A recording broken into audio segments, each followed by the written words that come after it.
Sabka Vikas, Sabka Vishwas, but Sabka Sop is a new line, Kishore. Sabka Sop is not what this government is ever going Yes, to I do. think that's what I'm giving, because I don't believe. No, I don't think so. Sabka Sop is going to ever happen. Because so we stay in India. We What do you mean, so we stay in India? I would say, okay, let me say, only so that we stay in the country. Yes. Okay, I would like to say that Kishore, what do you think? Sabka Sop Suhail is never Sop's going on to right happen now. in this country. This government is not going to give that sop. I do understand that the tax anomalies which are there are certain areas where the tax, for example, if I purchase a property, there's a difference between the guideline value and the registration value. The difference is taxed at both the ends. These anomalies should be definitely scrapped off because this is a little draconian. But the SOP culture is not going to happen. I don't think so. The Modi government is going to become populist by any measure. It's fiscal prudence all along for the last decade. I think that is the traction in which we are going to continue.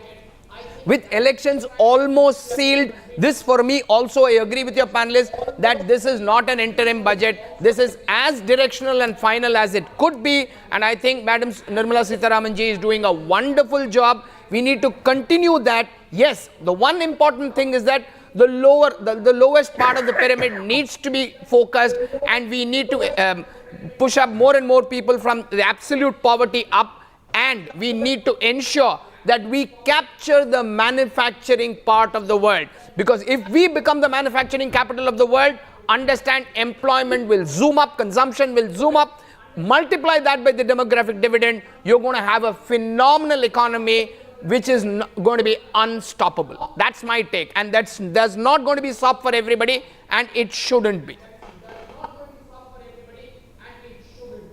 Okay, Suhail Seth's also on, and Suhail Pirush Khampata just said, Kishore Subramaniam was responding to that. He said, Sabka Saath, Sabka Vikas, Sabka SOP. He says that the richest Indians are also global Indians, and while you're giving a tax-free regime to a lot of companies like Gift City and people who are coming and operating from here, global Indians are being taxed at 30 to 40% for income generated abroad, and that leads to a situation where the biggest HNIs choose to give up their citizenship and have a non-resident Indian status. He said, therefore, that the richest Indians, those who are wealth generators, should also be given SOPs in terms of tax benefits, and he brought out the line, Sabka Vikas, Sabka SOP. Do you agree with that view? Suhail. Not at all. And why is he cribbing? He's a billionaire. He shouldn't be cribbing. He's not run away. No one will buy his Rasna in Fiji. They'll buy his Rasna in India. So here's the argument, Arnab. I think it's a facetious argument. You cannot say because HNIs are leaving India, we should now have a new tax regime. The people who are leaving India are fugitives. They're economic fugitives. And they are now not able to navigate and manage the system. That's the reality. Even Pirush Khampata knows that, but he is too decent a man to say it. But let me say it. I'm delighted that Narendra Modi is using the Enforcement Directorate, the CBI, and whatever else to hit down on economic crimes. It was an easy play for everyone up till Narendra Modi came. Number two, the people who are making money in our country, which includes how well Republic Television is doing, is testimony to our own economic robustness. And if you're making money, why should you shy away from paying taxes? Why should you try and be a global fugitive and run from country to country in order to avoid paying tax in any one domicile? I think it's a ridiculous argument. I'm delighted. I'm an Indian. I'm in India. I'm seeing startups. I'm seeing unicorns. I'm seeing people make money. I'm seeing people become wealthier. My only thing is, and this is, do not mock the poor by saying Sabka Saath, Sabka Vikas, Sabka SOP. They need it more than people who live in glass houses. Okay, I want him to respond. Think be more empathetic, be more sensitive. I want Pirush to respond because he has to go and he has to. I want to give him one shot at responding back to you out there. Are you mocking the poor, Pirush? But I should also respond back. Arnav, please appreciate what I am talking of is a tax prudence. I am repeating, if you are the third largest economy, you should tax the people as the third largest economy, not as a third world country. Repeat, if you are a third economy in the world, your tax system should be of a third economy on the world, not a third world company. And this is the international practice. I believe that what I am saying is will actually give you more tax. Because people are not, they are avoiding to pay tax in India. They are probably paying 5% tax abroad. What I am saying is you tax them in India. You tax them in India at a good rate. You ensure that there is a level playing field so that people ensure that their income stays in the country. In fact, I am the best Indian. I am a nationalist of the core. What I am suggesting is give Indians a chance to be in India, to be with tax citizens of India, pay their tax honestly, and be part of the development process of India. No. I am not saying nobody is going to run away. In fact, what I am saying is this reform will ensure that more honest taxpayers stay in India and be part of the development of the country. And we save companies. Why do you think startups are going to Singapore and registering, Dubai and registering? All startups are running here and there. They are all Dubai. Because what I am saying is, if you can give international companies, why not Indians? You cannot recite the Jana Gana Mana. This is my point. And I then think we can have a separate debate after the budget on this. Because you want to be paying taxes elsewhere. I also want to respond one thing. Let me tell you, in the early 2000, when I asked an IITian that why is he leaving India, he said brain drain is... IIT to give 5 more minutes with you. Yeah, when Pirus has to stay 5 more minutes because he started a debate. He can't go after starting. He has started a debate. Let me add a point here. In early 2000, when I asked an IITian... Okay, I'll be 5 minutes. Yeah, sorry to interrupt. Let me just complete my point. Early 2000s, when I asked an IITian why is he leaving this country, he said brain drain is better than brain in the drain. This is not that India. Let's understand we have the maximum number of startups coming up, 100 plus unicorns. We are a completely digitalized economy. This is a time when I can proudly say that India is better than any country globally in terms of digital acceptance, the UPI. So I don't think so. We need to adopt the Sabka Saath, but understand that bottom of the pyramid needs to be helped. As I agree with Sohail, that they need it more. Arnab, no, then why does a unicorn, Sohail, answer me one thing. Why does a unicorn prefer to be in Singapore and work in India? Sohail, 1 minute, let us stop. Let us stop and give me this answer. I'll tell you. Why does a unicorn want to be in Dubai and operate for the global? Why does he want to go to Singapore? Why not be in India? Why don't, if you asked a question, allow me to finish. Now I've understood the question. It was in simple English. Let me answer. The unicorns that are in Singapore or in Dubai are using it for tax relief. It is not something to be commended and condoned. It is not something to be proud of. For years, Cayman Islands and BVI have existed. So they've also coexisted with other tax authorities. Is that a nice thing to say? I mean, you're saying, oh, in our society, we have people who have committed a murder and people who are normal. Therefore, what do you want? I think it is ridiculous to suggest that in today's India, you need to leave because you want a lower tax. A, B. Pirus said something very interesting. He says there they pay 5% tax, so if you reduce the tax, let me tell you, greed has no lower side. It only has a higher attractiveness. You make it 1%, these rascals will still want to save money by fleeing to some Dominican Republic or the Caribbean or hiding under a cave. So I have no empathy and sympathy for them. They are nothing. They are pseudo-nationalists. They have bled this country for too long. They have now chosen to go to different pastures because Narendra Modi has tightened the screws as he must. Number one. Number two, there is greater compliance. There is better ease of business. We are a fine country without crooks surrounding our ecosystem. So I'm delighted. And Pirus, you and I are both part of this thing.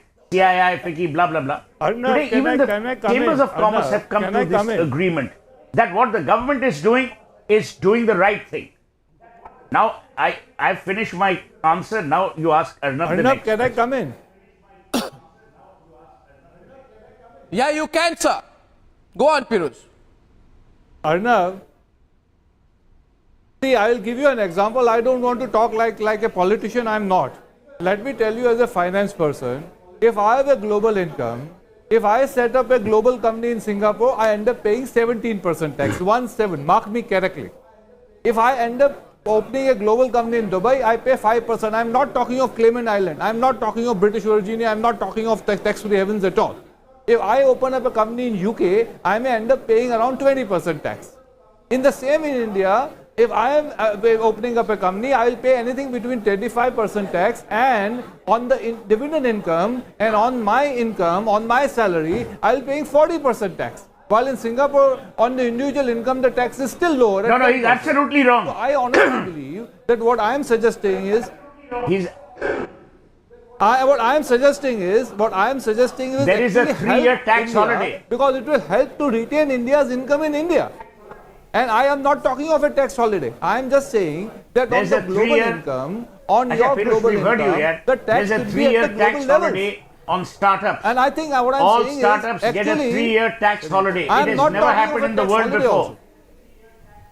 Sir? I'm telling you what's happening here. Forget what you're talking about. Startup. I'm talking You have of a an tax existing holiday. company also. The gift city, the concept of the gift city is an excellent concept. The same Dubai that Pirush keeps talking about twice, he's already spoken about it. They have the Jebel Ali economic zone. They created these economic zones. India's getting there. We have created economic zones. We have created the gift city. For God's sake, cut India some slack. We are not this draconian economic monster that some of these people keep making India out to be. I mean, I think it's a ridiculous argument. Continuously burnished by only one thing. Oh, we are paying less tax in Britain. We are paying less tax in Fiji. If this is your level of nationalism, if this is your level of belief, God bless you. More power to you. But do not paint the entire country with this brush of greedy capitalism, which makes them escape the very country they were born into and made money from. Where is your sense of economic gratitude, if nothing else?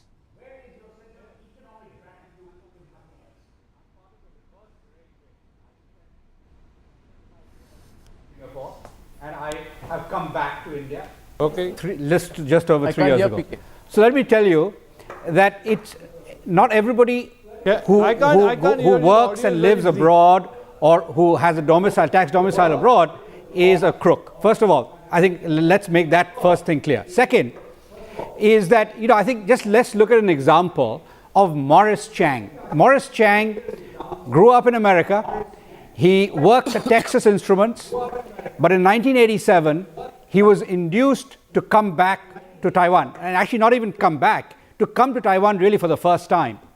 And he set up TSMC, Taiwan Semiconductor Manufacturing Company, which is today the world's largest semiconductor manufacturer by a long way.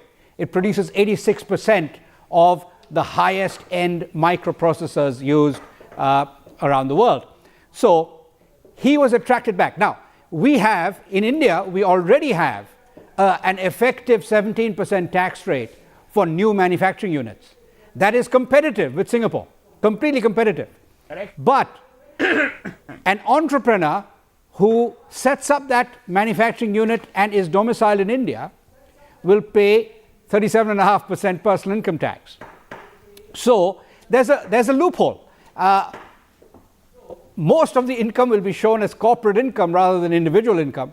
But the point is that there should not be, just from the point of view of normal tax compliance and the rationality of tax rates, there should not be such a wide gap between the top marginal personal income tax rate and the corporate tax rate. So the corporate tax rate, of course, is 25% for most. It is 17% for new manufacturing units, but there is still a very wide gap between the corporate tax rate and the personal income tax rate, and that is an anomaly. Exactly. That is an anomaly that results in an opportunity to evade. So I think we need to take a break. It is a significant point, and also, I think if we want to attract back the likes of Morris Chang, for instance, think about Vinod Dham, the man who created the Intel Pentium chip. The chip. Why should someone like him or others who have worked for Intel and AMD and others not be attracted back to India to help create an infrastructure of new companies and startups that will help make us globally competitive. If I could come in. One is where we stand and the destination we are looking forward. I would thank Pirush both for staying a little longer and for generating a fairly interesting debate which got reactions from all of us here. It's food for thought, but Pirush, there's an election coming up, and I think what the government's talking about, Gyan, which is Garib, Youth, Annadata and Nari. We are going to put in a heavy amount of capex spending and all that, but I think Prime Minister Modi's got the big picture beautifully right. Put in a lot of money from the top and strengthen all the categories, not only for vote share. Yeah, strengthen all the categories that actually contribute to the demographic growth of the country. So the demographic dividend that this country is belongs to people who are also much stronger, the poor, the farmers, and women and the youth. I think this is very clear strategic thinking out here. I think I need to go in for a very short break and come back on the other side. We are in the half an hour run-up before the presentation of the budget. Viewers, please come back with me.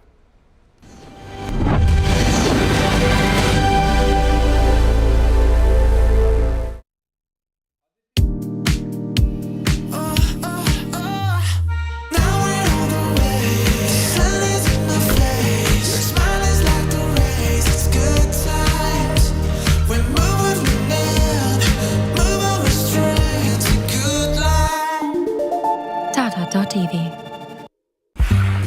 देख it to सी है, canteen की थाली है, कोई नीवा भूपा health insurance policy थोड़ी है। मतलब it to भी क्लेम किया तो पूरा बेस कवरेज वापस, अनलिमिटेड टाइम, जिंदगी को क्लेम कर ले। प्रधानमंत्री गरीब कल्याण अन्न योजना, विश्व की सबसे विशाल खाद्य सुरक्षा योजना। वर्ष 2020 से देश के 80 करोड़ गरीबों को मुफ्त राशन दिया जा रहा है। मोदी सरकार की गारंटी, कोई गरीब अब भूखा नहीं रहेगा। अब अगले 5 वर्षों यानी 2028 तक देश की किसी भी राशन की दुकान से हर लाभार्थी को मिलेगा मुफ्त राशन। मुसीबतों की छुट्टी, मोदी की guarantee. And here are the big headlines. India wins its first Cricket World Cup. Prime Minister Indira Gandhi visits. Feels odd, doesn't it? Listening to an outdated 40-year-old news. Then why use an outdated memory foam mattress, which is exactly the same as it was 40 years ago? It's time to switch to the evolution in sleep. Presenting Sleepwell Pro, Nexa mattress with easy body movement that provides an exceptional sleeping experience. It's so good, you'll forget memory foam. उड़े देश का आम आदमी। यशस्वी प्रधानमंत्री श्री नरेंद्र मोदी जी के इस vision ने regional and international air connectivity को दिए हैं नए आयाम। नए भारत का नया उत्तर प्रदेश बनकर उभरा है सर्वाधिक इंटरनेशनल एयरपोर्ट वाला राज्य। भगवान बुद्ध की तपोभूमि कुशीनगर में इंटरनेशनल एयरपोर्ट शुरू होने के 25 महीने में ही मर्यादा पुरुषोत्तम प्रभु श्री राम की जन्मभूमि अयोध्या में प्रारंभ हुआ है। महर्षि वाल्मीकि अंतर्राष्ट्रीय हवाई अड्डा अयोध्या धाम का संचालन।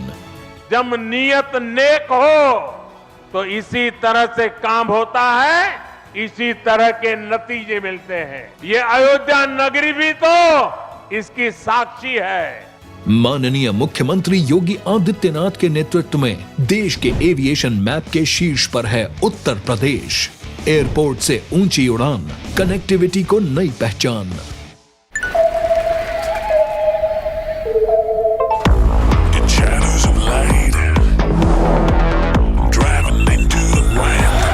Surprise. Keep it wild. The new Sonnet. Kia, movement that inspires. आत्मनिर्भरता और आत्मसम्मान, चेहरे पे खिली है मुस्कान। हमने एक अटल पेंशन योजना लगाई है और अभी से आप पैसा जमा कराना चालू करोगे, जितना जमा कराओगे उसके अनुपात में 60 साल की उम्र होने के बाद आपको पेंशन मिलना शुरू हो जाएगा। आज 6 करोड़ से अधिक लोगों ने भारत सरकार की अटल पेंशन योजना में पंजीकरण कराया है। आप भी इससे जुड़े और लाभ उठाएं। Sí. Boss de qué parte sos? Yo de aquí. Ah, mira. ¿Tú de qué parte eres? Del norte.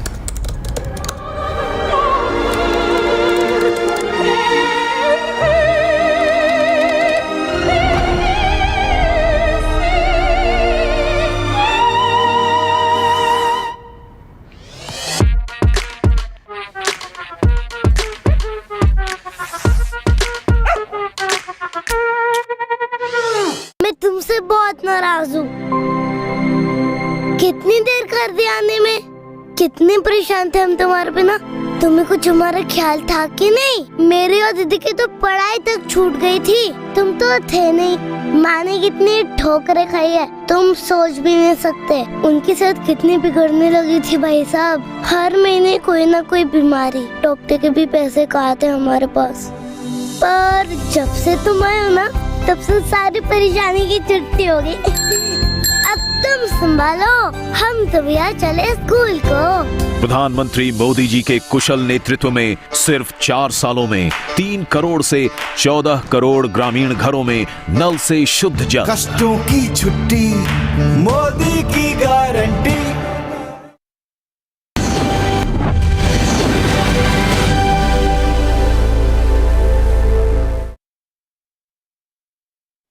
All right, welcome back, friends. We are looking at a build-up over the next 25 minutes to the presentation of the interim budget, 6th of hers, by Finance Minister Nirmala Sitharaman. In the pictures, beautiful pictures from the Rashtrapati Bhavan, where President Draupadi Murmu is treating Finance Minister Nirmala Sitharaman. In the earlier picture, of course, with some sweets before she presents the budget, and a copy of which was, of course, presented to the President of India, and the photo of the customary traditional photo of the team of the Finance Minister with her bureaucrats from the Ministry of Finance and the President of India. And these are pictures that have been brought out by the Rashtrapati Bhavan. There you can see Finance Minister with the President of India and the 2 Ministers of State by her side, and the team of bureaucrats having presented a copy of the budget to the President. And of course, so we are already looking at the possibility of the cabinet approving the budget any time now,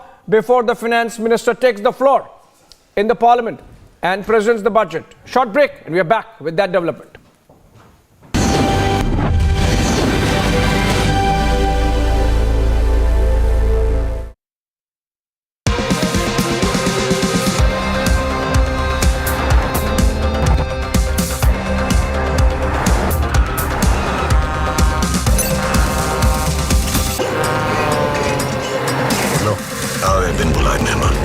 switch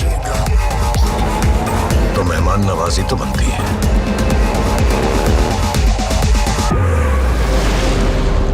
The new Hyundai Creta. Undisputed. Ultimate. PC Chandra Jewelers presents Diamond Utsav. Get 10% discount on diamond value. ₹100 off on every gram of 18-karat gold jewelry. A short gift on purchase of every diamond jewelry. Offer valid till 4th February 2024. Exchange-free jewelry insurance and EMI available. Conditions apply. PC Chandra Jewelers, a jewel of jewels. देख, इत्तू सी है। थाली तो unlimited होनी चाहिए। Canteen की थाली है, कोई नीवा बूपा हेल्थ इंश्योरेंस पॉलिसी थोड़ी है। मतलब इत्तू भी क्लेम किया तो पूरा बेस कवरेज वापस, अनलिमिटेड टाइम्स। ये तो मुझे भी चाहिए। जिंदगी को क्लेम कर ले।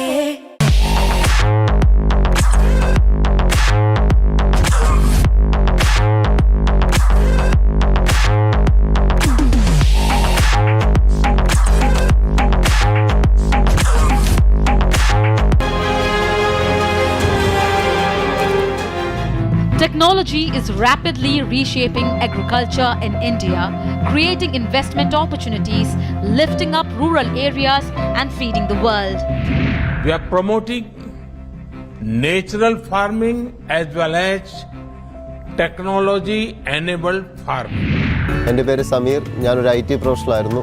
2018 കൃഷിയോടുള്ള താല്പര്യം കൊണ്ട് ഞാൻ ജോലി ഉപേക്ഷിച്ചു നെൽകൃഷി ചെയ്യാൻ തുടങ്ങി. ഏകദേശം 400 ഏക്കറോളം ഞാൻ നെൽകൃഷി ചെയ്യുന്നു. തുടക്കം എനിക്ക് നെൽകൃഷി വളരെ നഷ്ടമായിരുന്നു. എങ്ങനെ കൃഷി ലാഭമാക്കാം എന്ന് അതിനെപ്പറ്റി ചിന്തിച്ചു.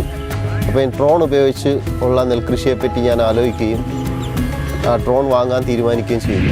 With government initiatives, India's agriculture sector has witnessed robust growth with an average annual growth rate of 4.6% over the last 6 years.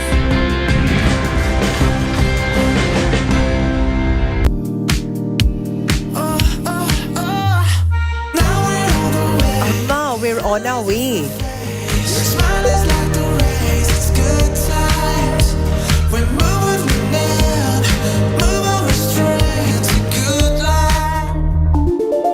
Tata.tv.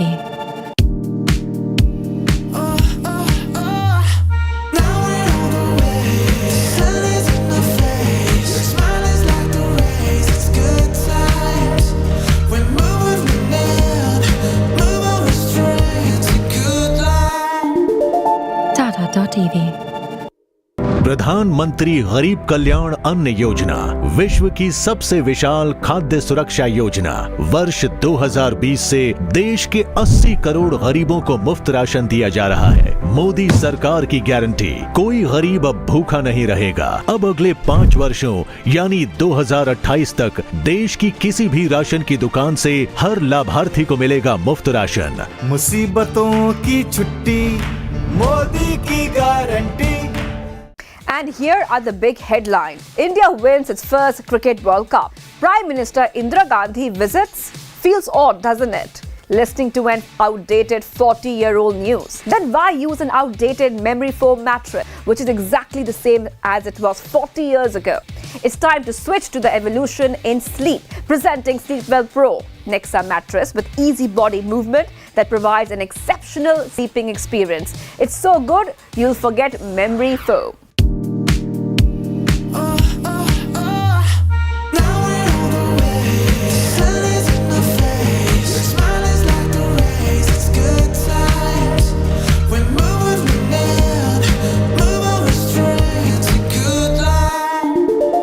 Tata.tv. Sí, ¿vos de qué parte sos? Yo de aquí. Ah, mira. ¿Tú de qué parte eres? Del norte.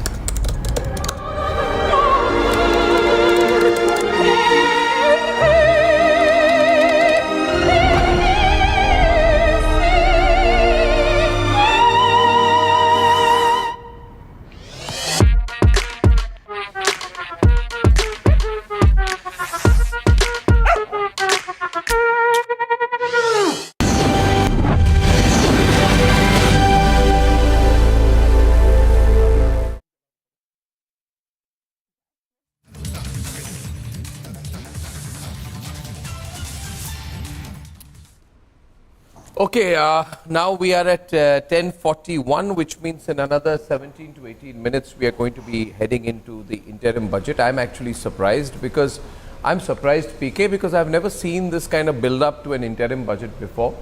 It was taken as a fait accompli, but I think this is different. Something's very different this time. Is it the moment? Is it the election? Or just hype?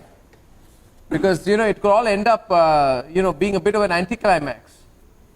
घटना चाहिए, import घटना चाहिए, उसके लिए लोग अलग अलग जो है नारे भी देते हैं, बायकॉट के लिए भी कहते हैं, लेकिन हम देखते हैं कि प्रधानमंत्री Go on, please. Can I have PK's audio, please? Thank you. Yeah, so I think an interim budget is an opportunity to provide the vision for the next 5 to 10 years. And I think that'll be the focus, really providing a vision. So I think if you go back to the 2019 interim budget presented by Piyush Goyal, who was standing in for the ailing Arun Jaitley, one of the things that was focused on in that one was introducing a pension scheme for the informal sector, improving, basically providing a roadmap for labor market reform, I think was really one of the sort of quiet highlights of that budget speech.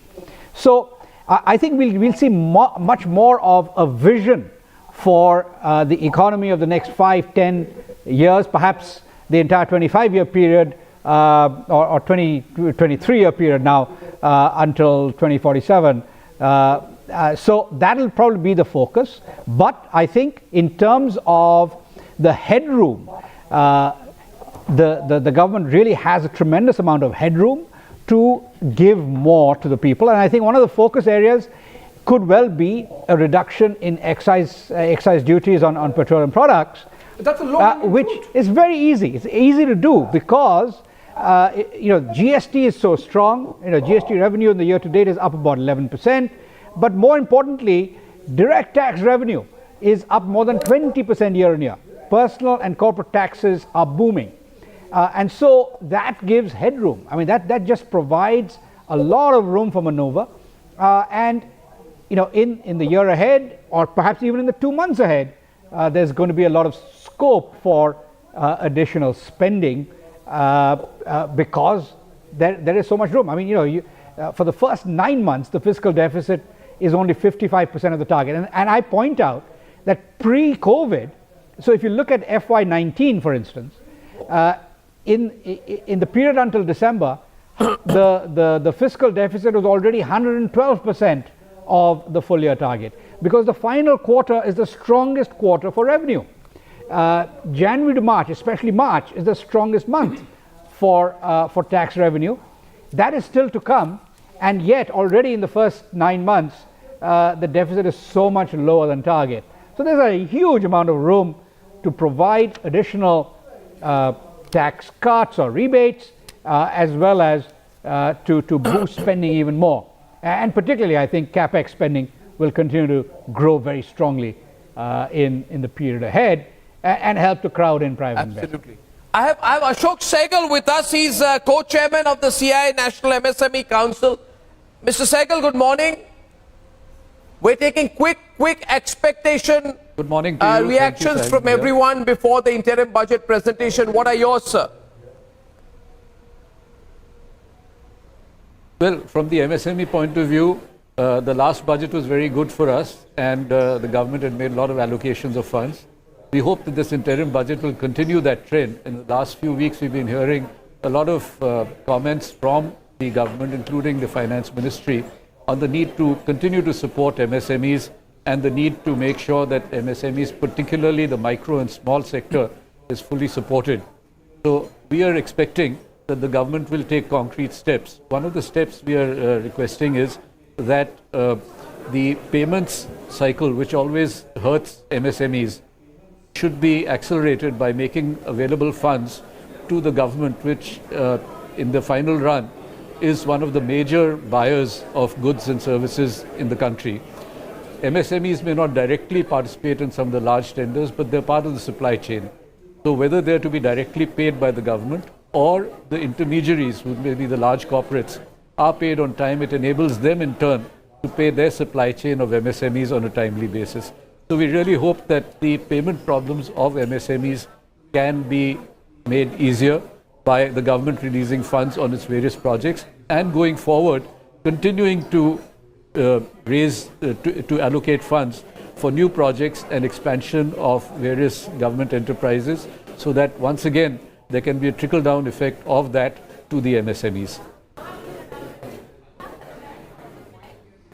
Absolutely. Well, Mr. Sehgal, thank you very much for that. I want to mention the upsides that we have. Kishore, yes, of course, I see you come in, but I just want to mention here, whenever you do any economic planning in the future, you plan for the likely upside in the next 2 or 3 years, including the guaranteed upsides that we have.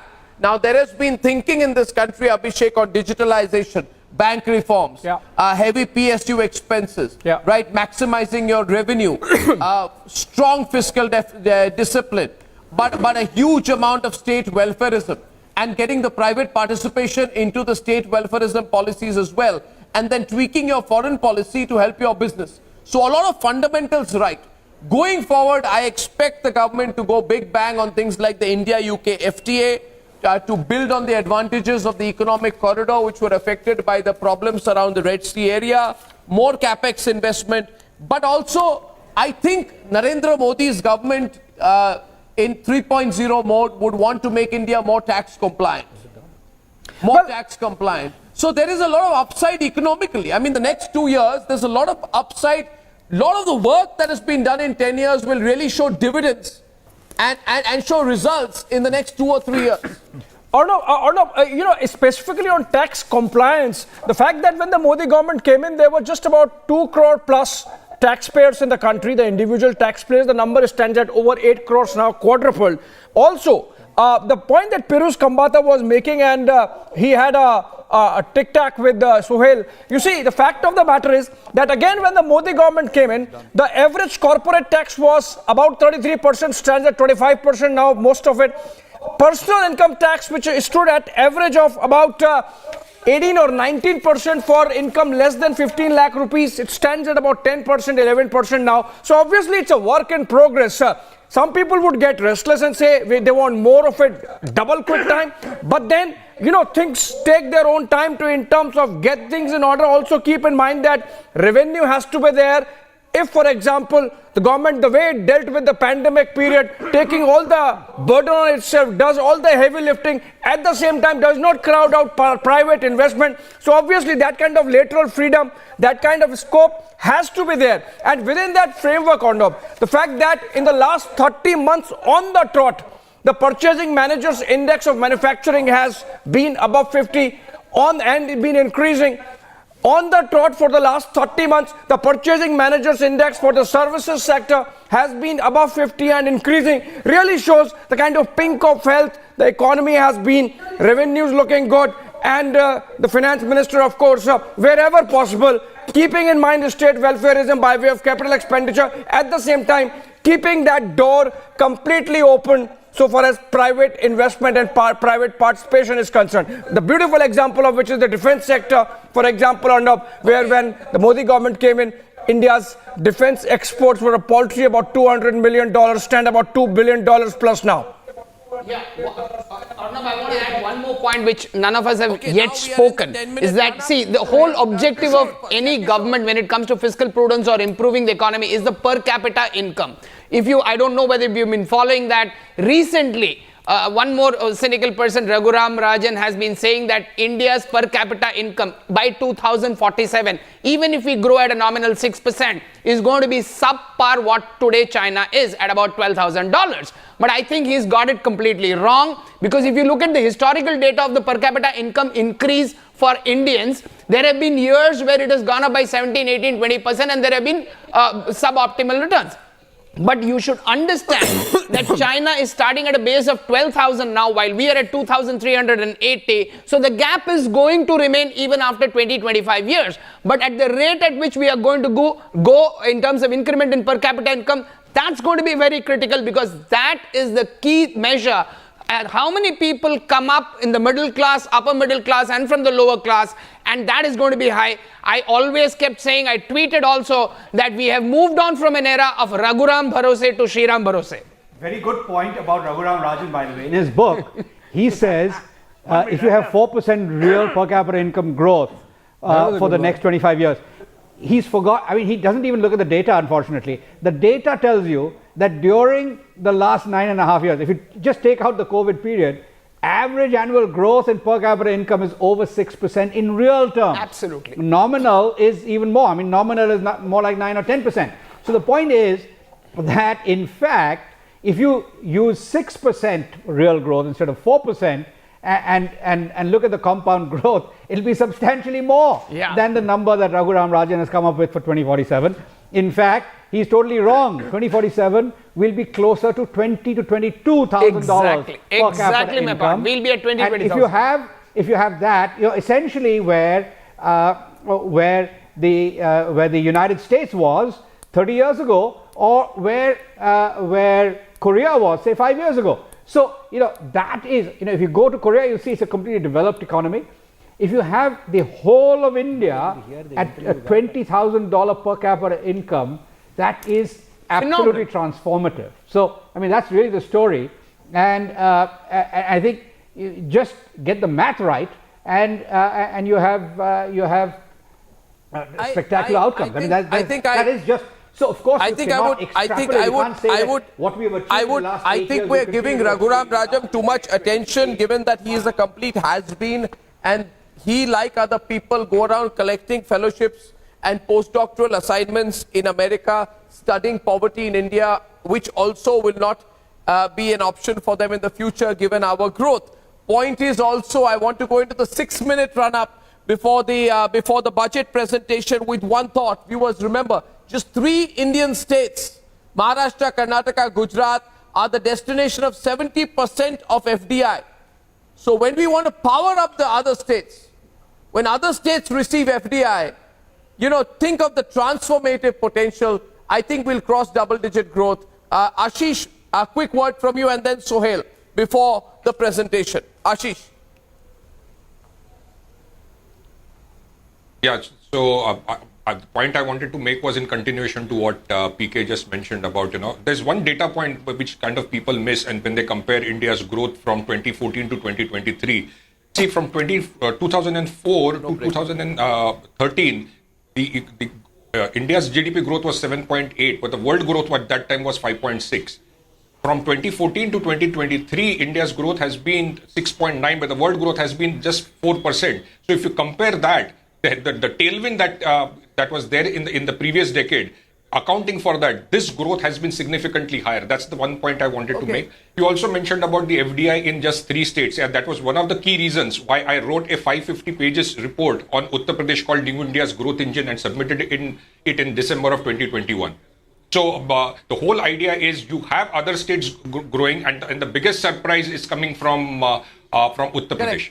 That's one data point people seem to be ignoring. Okay, we'll go to R. Dinesh of the CII, and Sohail is there also with us. So quick, Mr. Dinesh. Good morning. We are 6 minutes to the presentation of the budget. Quickly, your thoughts in this last-minute run-up. No. So I think for us it's a clear direction, continuity, the continued focus on the infrastructure. And if you look at equitable growth, you did mention that we'll have the opportunity for various other states to catch up in the rate of growth for a significant increase for the economy. I think that plus the fact that the rural and women as well as medium and small scale enterprises are focused on. So this is for us a direction to be given, and obviously to lay the foundation for the budget which is going to come in July. So we are looking for the capex spend to go up and the focus on that to continue.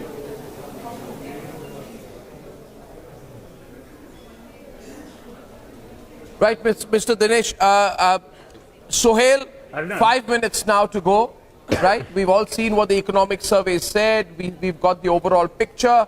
I would say the government's going to go full on to help the poorer segments, the youth, the women, the farmers are going to be the main focus, and the rest of the focus on banking, finance, insurance, things which impact FDI will probably come after the elections. Your quick take, Sohail. So Kishore is an economist, so I won't argue with him on the economic aspects, but let me tell you, industry drives on 2 areas. One is on sentiment and the other is on ease of business, and India has done magnificently better on both these accounts in the last 10 years. That's number one. Number two, the policies are fairly clear, so there is no nepotism, there is no obfuscation in terms of the clarity of the policy. So those who had to rush to Delhi don't have to rush anymore. Number three, your bulwark sectors, which are large employment generators, are only 2: tourism and real estate. We are seeing a boom in both these. I mean, an unimaginable boom.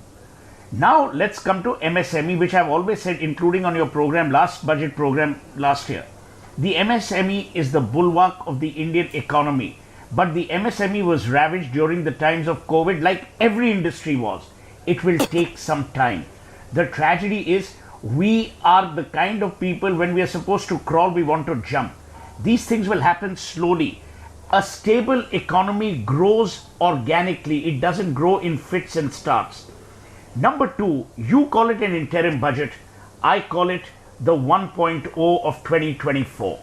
There will be a 2.0 because Modi will be back. Unless, the yatras spin out of control, which is also not going to happen. So what Modi will do is he will give you a window to the world he wants to create for every Indian, including the segments you so rightly mentioned. Please cut our government some slack. During COVID times and post that, the free rations have actually helped the poorest of the poor. To then say, oh, but the rich, to hell with the rich here. The rich in this country have used every trick in the book in the past through crony capitalism of bleeding the system. That bleeding has stopped. Rajiv Gandhi famously said, out of every 1 rupee, only 15 paisa reaches the direct beneficiary. That has changed. When the India that we inherited has changed so dramatically, I believe the following will happen. A, we will hit all our targets. B, as PK said, the deficit is reasonably and comfortably low, and the government is continuing to spend. I am a great optimist and I'm a great believer that India is on the right track. Opinions and cynicism cannot derail us because the people of India are now committed to making the economic horizon even more special than before. Okay, we'll get a quick tip. How the market's doing, Sharmila? As you know, the markets are the best barometer for how a budget is likely to perform, and we have very good news this morning because both Sensex and Nifty are trading 0.3% higher than last closure. So we have, Nifty at 21,791 and Sensex at 71,966, which is very good news because had the market sensed a populist budget ahead of itself, the market would have likely to have dipped. But with the market trading higher, we do see that the market has a confidence in the interim budget, which is now going to open in any minute now. And if I could add, Arnav, this is despite two dampeners. One is domestic, where RBI gave a whack to Payments Bank of Paytm, and that has caused some consternation. And then the US Fed has said that they are not tapering off interest rate by March. So obviously, those two dampeners, despite that, markets doing well. I'm delighted that Shaktikant Das is taking the kind of steps he is. We need a courageous and a governor who cares. We don't need a governor who delivers talks at IIMs and IITs. So that's a message to China, by the way. Shaktikant Das has taken the action that he has on Paytm. And the action, by the way, is only compliance related. So, Arnab, when you look at things from the point of view of industry, from the point of view of employees, we get back to Parliament now. I think we got a feed. We got a feed of the budget session starting out. Can we cut to the feed, please? Thank you. प्रस्तुत हो जाने के पश्चात माननीय सदस्य budget भाषण की प्रति प्रकाशन काउंटर से प्राप्त कर सकते हैं। आपको ये भी सूचित किया जाता है कि माननीय मंत्री द्वारा बजट प्रस्तुत किए जाने के पश्चात उसे मेंबर पोर्टल पर भी उपलब्ध करा दिया जाएगा। माननीय वित्त मंत्री जी,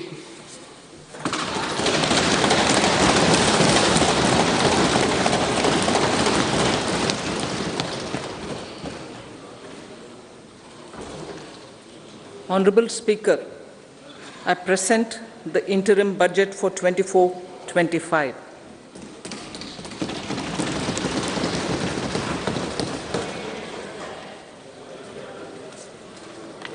The Indian economy has witnessed profound positive transformation in the last 10 years. The people of India are looking ahead to the future with hope and optimism. With the blessings of the people, when our government, under the visionary and dynamic leadership of Honorable Prime Minister Shri Narendra Modi, assumed office in 2014, the country was facing enormous challenges. With Sabka Saath, Sabka Vikas as its mantra, the government overcame those challenges in right earnest. Structural reforms were undertaken. Pro-people programs were formulated and implemented promptly. Conditions were created for more opportunities for employment and entrepreneurship. The economy got a new vigor. The fruits of development started reaching the people at scale. The country got a new sense of purpose and hope. Naturally, the people blessed the government with a bigger mandate. In the second term, our government, under the leadership of Honorable Prime Minister, doubled down on its responsibilities to build a prosperous country with comprehensive development of all people and all regions. Our government strengthened its mantra to Sabka Saath, Sabka Vikas and Sabka Vishwas. Our development philosophy covered all elements of inclusivity, namely social inclusivity through coverage of all strata of the society and geographical inclusivity through development of all regions of the country. With the whole of nation approach of Sabka Prayas, the country overcame the challenges of once-in-a-century pandemic, took long strides towards Atmanirbhar Bharat, committed to Panch Pran, and laid solid foundations for the Amrit Kal. As a result, our young country has high aspirations, pride in its present, and hope and confidence for a bright future. We expect that our government, based on its stupendous work, will be blessed again by the people with a resounding mandate. Inclusive development and growth. Our humane and inclusive approach to development is a marked and deliberate departure from the earlier approach of provisioning up to village level. Development programs were thus provisioned. In the last 10 years, however, have targeted each and every household and individual through housing for all, Har Ghar Jal, electricity for all, cooking gas for all, bank accounts and financial services for all in record time. The worries about food have been eliminated through free ration for 80 crore people. Minimum support prices for the produce of Annadata are periodically increased appropriately. These and the provision of basic necessities have enhanced real income in the rural areas. Their economic needs could be addressed, thus spurring growth and generating jobs. Social justice. Our government is working with an approach to development that is all-round, all-pervasive, and all-inclusive. Sarvangin, Sarvasparshi, or Sarvasamaveshi. It covers all castes and people at all levels. We are working to make India a Vikasit Bharat by 2047. For achieving that goal, we need to improve people's capability and empower them. Previously, social justice was mostly a political slogan. For our government, social justice is an effective and necessary governance model. The saturation approach of covering all eligible people is the true and comprehensive achievement of social justice. This is secularism in action, reduces corruption, and prevents nepotism, prevents Bhai Bhatijawad. There is transparency and assurance that benefits are delivered to all eligible people. The resources are distributed fairly. All, regardless of their social standing, get access to opportunities. We are addressing systemic inequalities that had plagued our society. We focus on outcomes and not on outlays, so that the social economic transformation is achieved. As our Prime Minister firmly believes, we need to focus on 4 major castes. They are Garib, Mahilaye, Yuva, and Annadata. Their needs, their aspirations, and their welfare are our highest priority. The country progresses when they progress. All 4 require and receive government support in their quest to better their lives. Their empowerment and well-being will drive the country forward. Garib Kalyan, Desh Ka Kalyan. We believe in empowering the poor. The earlier approach of tackling poverty through entitlements had resulted in very modest outcomes. When the poor became empowered partners in the development process, government's power to assist them also increases manifold. With the pursuit of Sabka Saath, in these 10 years, the government has assisted 25 crore people to get freedom from multi-dimensional poverty.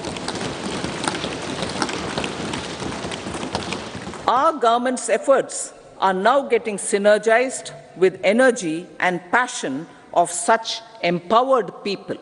This is truly elevating them from poverty.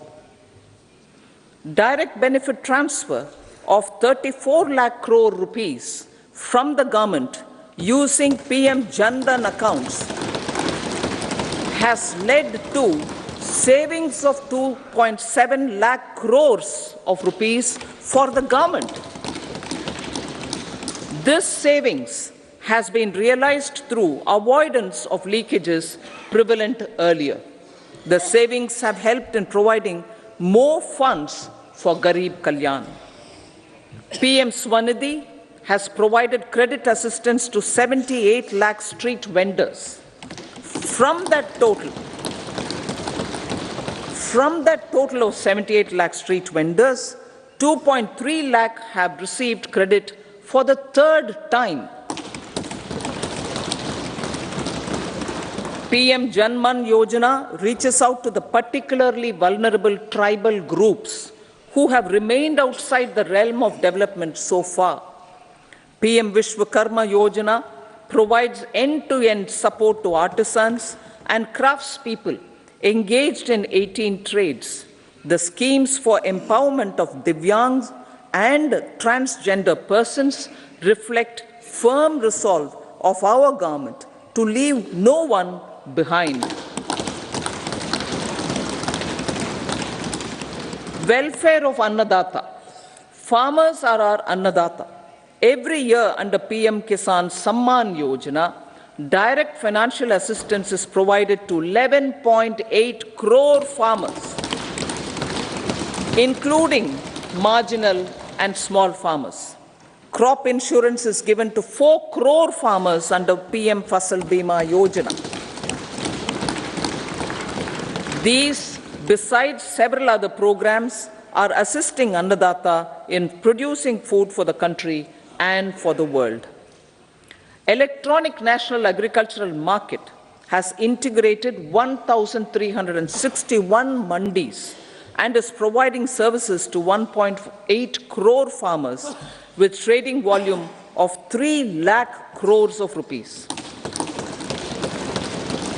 The sector is poised for inclusive, balanced, higher growth and productivity. These are facilitated from farmer-centric policies, income support, coverage of risks through price and insurance support, promotion of technologies and innovations through startups. Empowering the Amrit PD, the Yuva. Our prosperity depends on adequately equipping and empowering the youth. The National Education Policy 2020 is ushering the transformational reforms. PM Schools for Rising India, PM Shri, are delivering quality teaching and nurturing holistic and well-rounded individuals. The Skill India mission has trained 1.4 crore youth, upskilled and reskilled 54 lakh youth, and established 3,000 new ITIs. A large number of institutions of higher learning, namely 7 IITs, 16 triple ITs, 7 IIMs, 15 AIMS, and 390 universities have been set up. PM Mudra Yojana has sanctioned 43 crore loans aggregating to 22.5 lakh crores of rupees for entrepreneurial aspirations of our youth. Besides that, Fund of Funds, Startup India, and Startup Credit Guarantee schemes are assisting our youth. They are also becoming Rozgar Data. The country is proud of our youth scaling new heights in sports. The highest ever medal tally in Asian Games and Asian Para Games in 2023 reflects a high confidence level.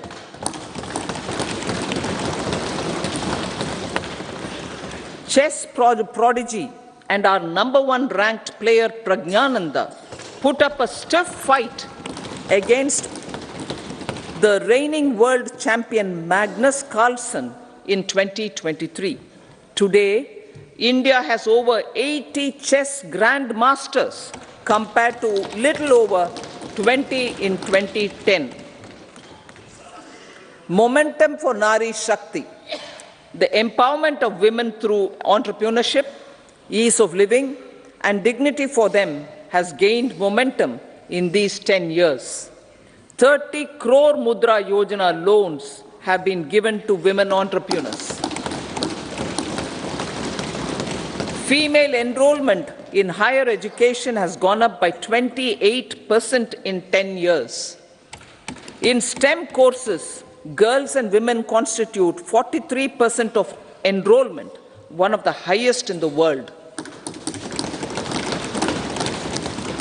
All these measures are getting reflected in the increasing participation of women in workforce. Making triple talaq illegal, reservation of 1/3 seats for women in the Lok Sabha and state assemblies,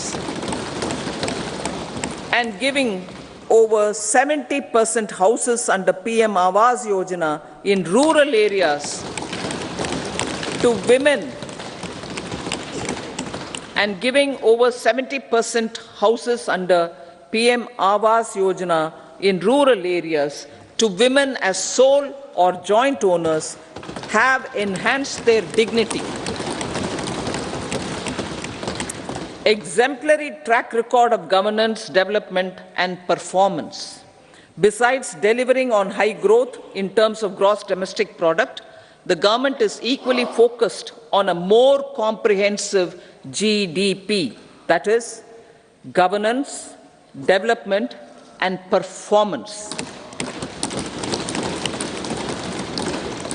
Our government has provided transparent, accountable, people-centric, and prompt, trust-based administration with citizen first and minimum government, maximum governance approach.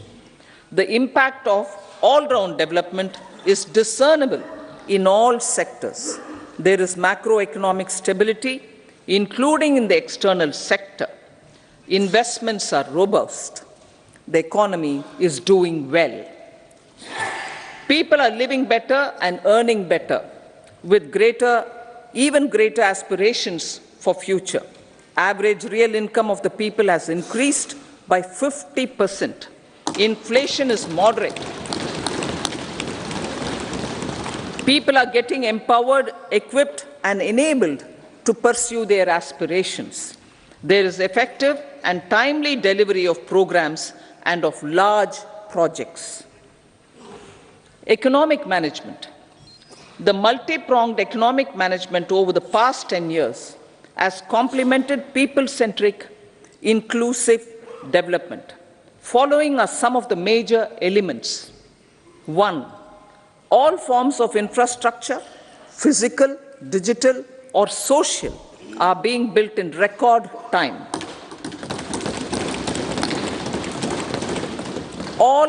Number 2, all parts of the country are becoming active participants in economic growth.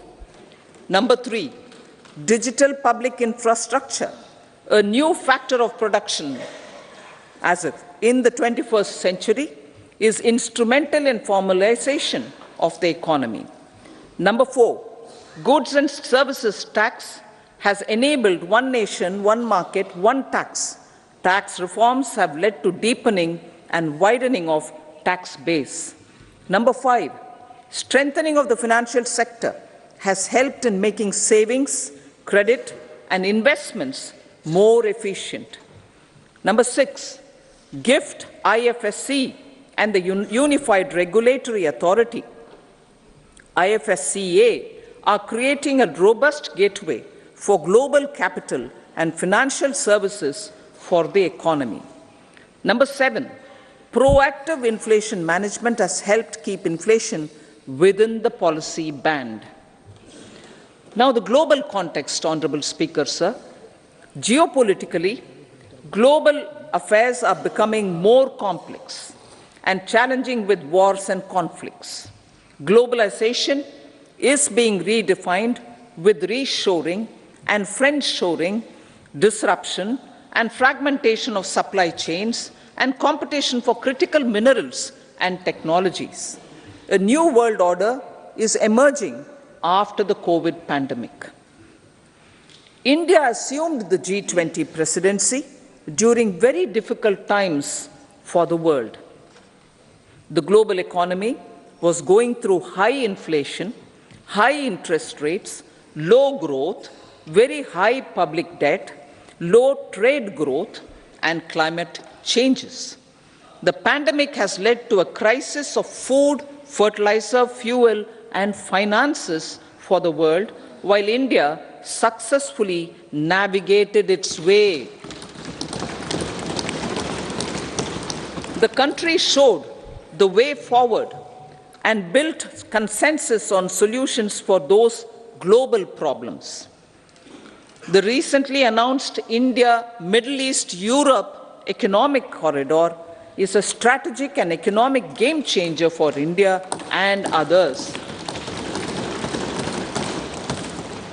In the words of Honorable Prime Minister, the corridor, and I quote, will become the basis of world trade for hundreds of years to come, and history will remember that this corridor was initiated on Indian soil, unquote. Vision for Vikasit Bharat. Our vision for Vikasit Bharat is that of prosperous Bharat in harmony with nature, with modern infrastructure, and providing opportunities for all citizens and all regions to reach their potential. With confidence arising from strong and exemplary track record of performance and progress, earning Sabka Vishwas, the next 5 years will be years of unprecedented development and golden moments to realize the dream of developed India by 2047. The trinity of demography, democracy, and diversity backed by Sabka Prayas has the potential to fulfill aspirations of every Indian. As Honorable Prime Minister in his Independence Day address to the nation mentioned, I quote, there is no dearth of opportunities, as many opportunities as we want. The country is capable of creating more opportunities. Sky is the limit, unquote. Strategy for Amrit Kal.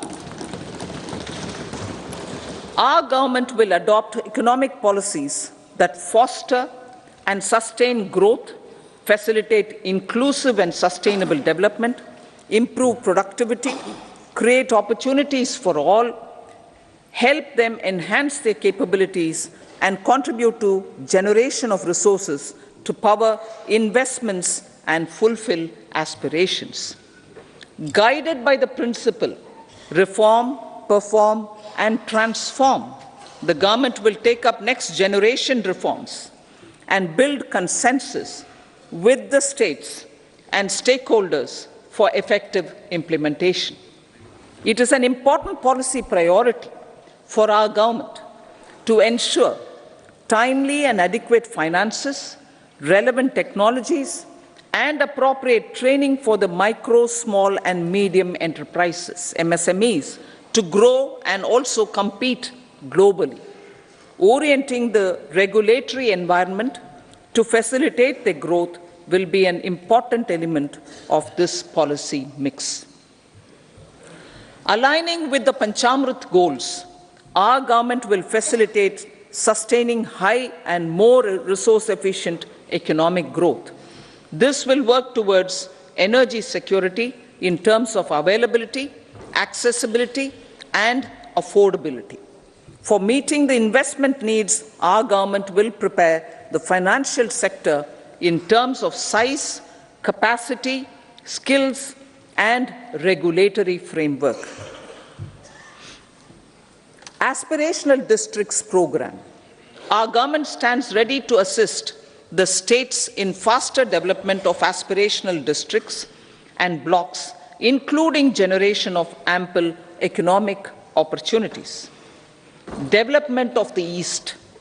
Our government will pay utmost attention to make the eastern region and its people a powerful driver of India's growth.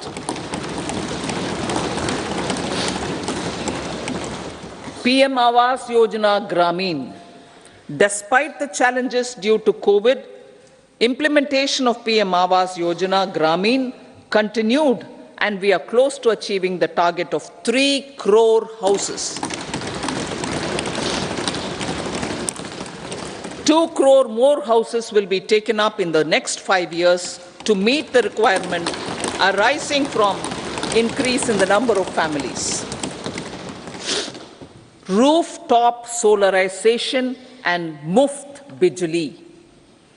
Through rooftop solarization, 1 crore households will be enabled to obtain up to 300 units free electricity every month. This scheme follows the resolve of Honorable Prime Minister on the historic day of consecration of Sri Ram Mandir in Ayodhya. Following benefits are expected. Savings up to 15 to 18,000 rupees annually for households from free solar electricity and selling the surplus to the distribution companies. Charging of electric vehicles. Entrepreneurship opportunities for a large number of vendors for supply and installation. Employment opportunities for the youth with technical skills in manufacturing, installation, and maintenance. Housing for middle class. Our government will launch a scheme to help deserving sections of the middle class, and I quote from Honorable Prime Minister's words, living in rented houses or slums or chawls and unauthorized colonies, unquote, to buy or build their own houses.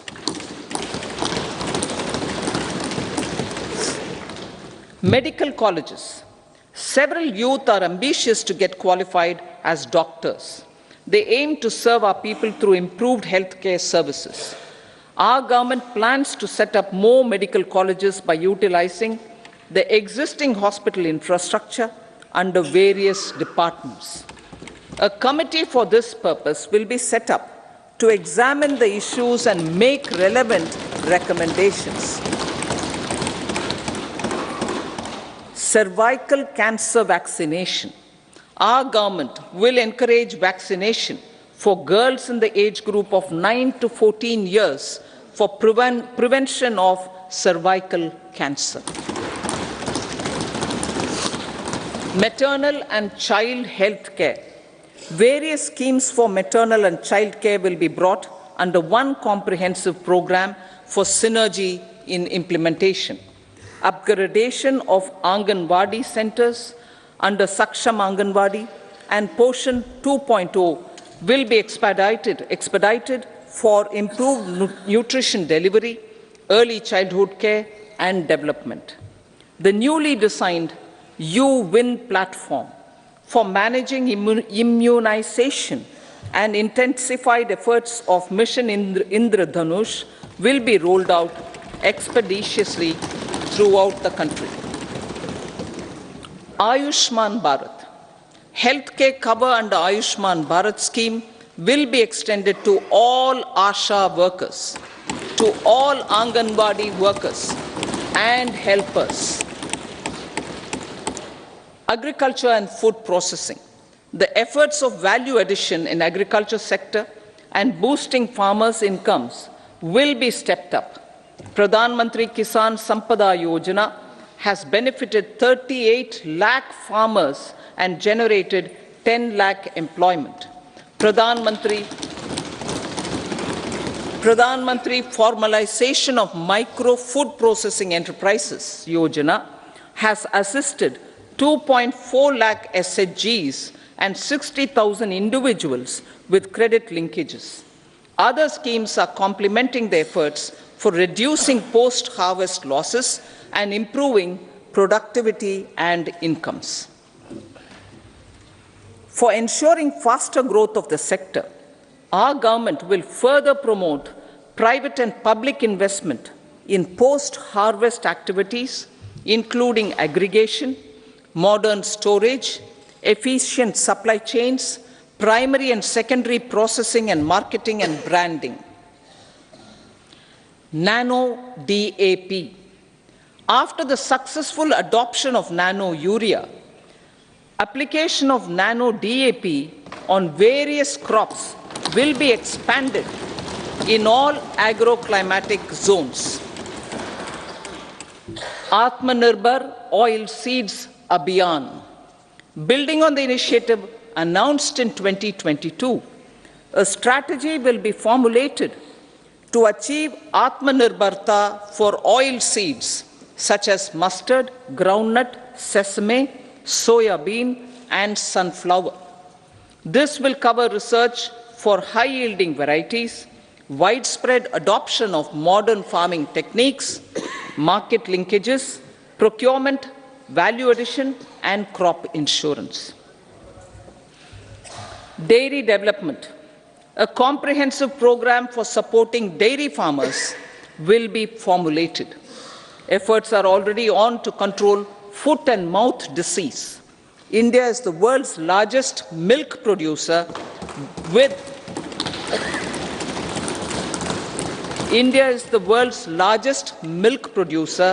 but with low productivity of milch animals.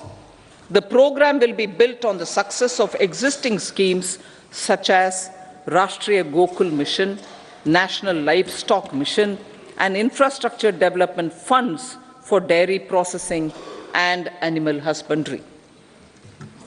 Matsya Sampada. It was a government which set up a separate department for fisheries, realizing the importance of assisting fishermen. This has resulted in doubling of both inland and aquaculture production. Seafood exports since 2013-14 has also doubled. Implementation of Pradhan Mantri Matsya Sampada Yojana will be stepped up to 1. Enhance aquaculture productivity from existing 3 to 5 tons per hectare. 2. Double exports to 1 lakh crore rupees, and 3. Generate 55 lakh employment opportunities in the near future. 5 integrated aqua parks will also be set up. Lakpati Didi.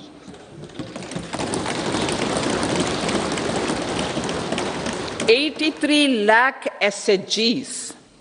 83 lakh SHGs with 9 crore women are transforming rural socio-economic landscape with empowerment and self-reliance. Honorable Speaker said, their success has assisted nearly 1 crore women to become Lakpati Didi already. They are an inspiration to others. Their achievements will be recognized through honoring them. Buoyed by the success, it has been decided to enhance the target for Lakpati Didi from 2 crores to 3 crores.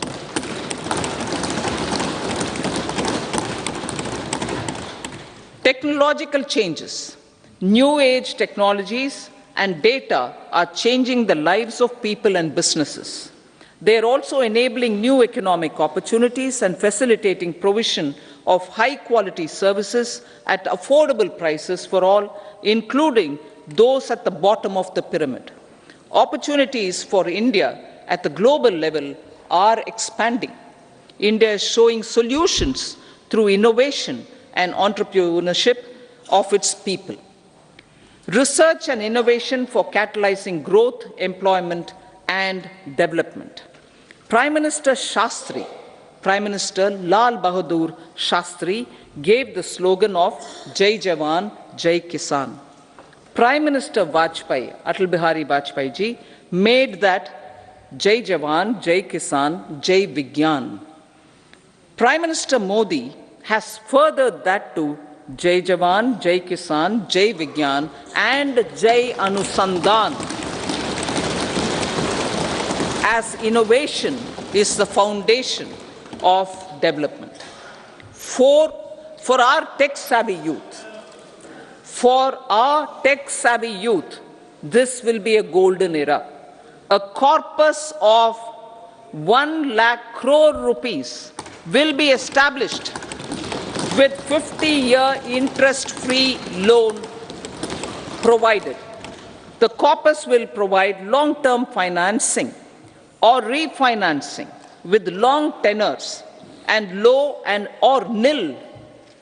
I repeat that sentence. The corpus will provide long-term financing or refinancing with long tenors and low or nil interest rates. This will encourage the private sector to scale up research and innovation significantly in sunrise domains. We need to have programs that combine the powers of our youth and technology. A new scheme will be launched for strengthening deep tech technologies for defense purposes and expediting Atmanirbharta. Infrastructure development. Building on the massive tripling of the capital expenditure outlay in the past 4 years, resulting in huge multiplier impact on economic growth and employment creation, the outlay for the next year is being increased by 11.1% to 11,111 crore rupees. This would be 3.4% of our GDP. Railways. 3 major railway corridor programs will be implemented. These are energy, mineral and cement corridor. Number 2, port connectivity corridors. And number 3, high traffic density corridors. The projects have been identified under the PM Gati Shakti for enabling multimodal connectivity. They will improve logistics efficiency and reduce cost. The resultant decongestion of the high traffic corridors will also help in improving operations of passenger trains, resulting in safety and higher travel speed for passengers. Together with dedicated freight corridors, these 3 economic corridor programs will accelerate our GDP growth and reduce logistic costs.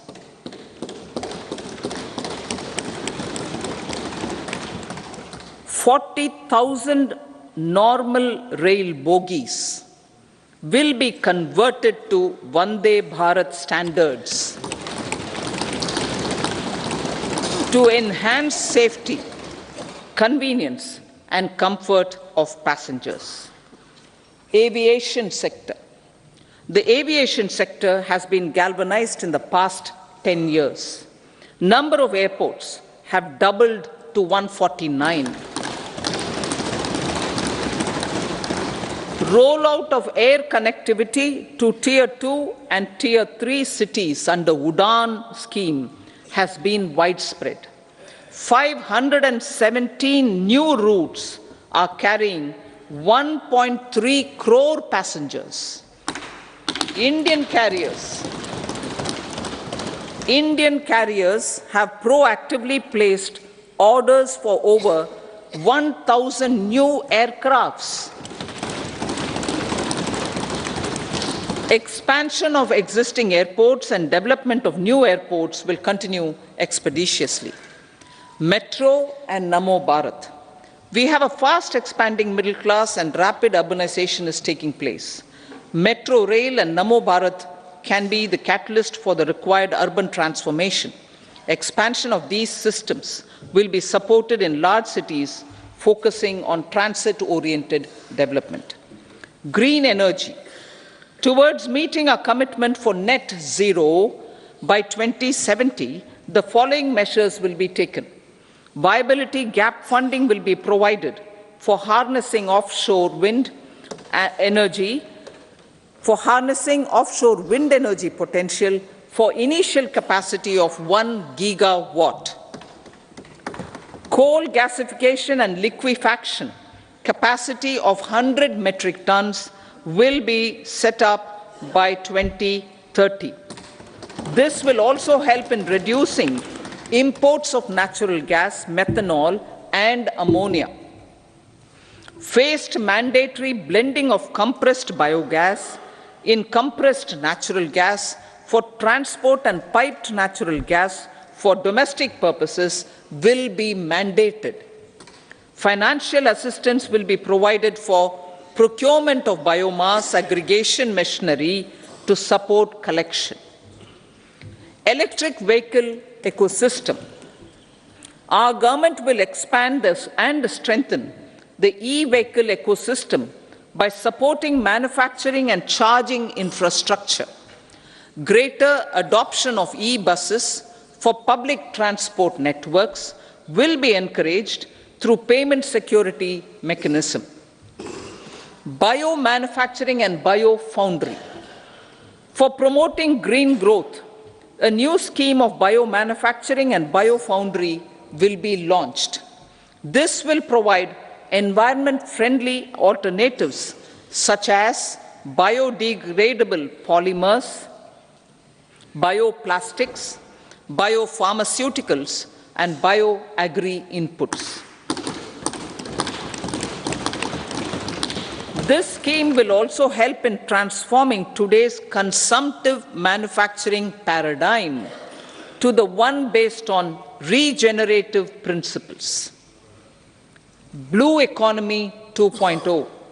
For promoting climate resilient activities for Blue Economy 2.0, a scheme for restoration and adaptation measures and coastal aquaculture and mariculture with integrated and multi-sectoral approach will be launched. Comprehensive development of tourist centers.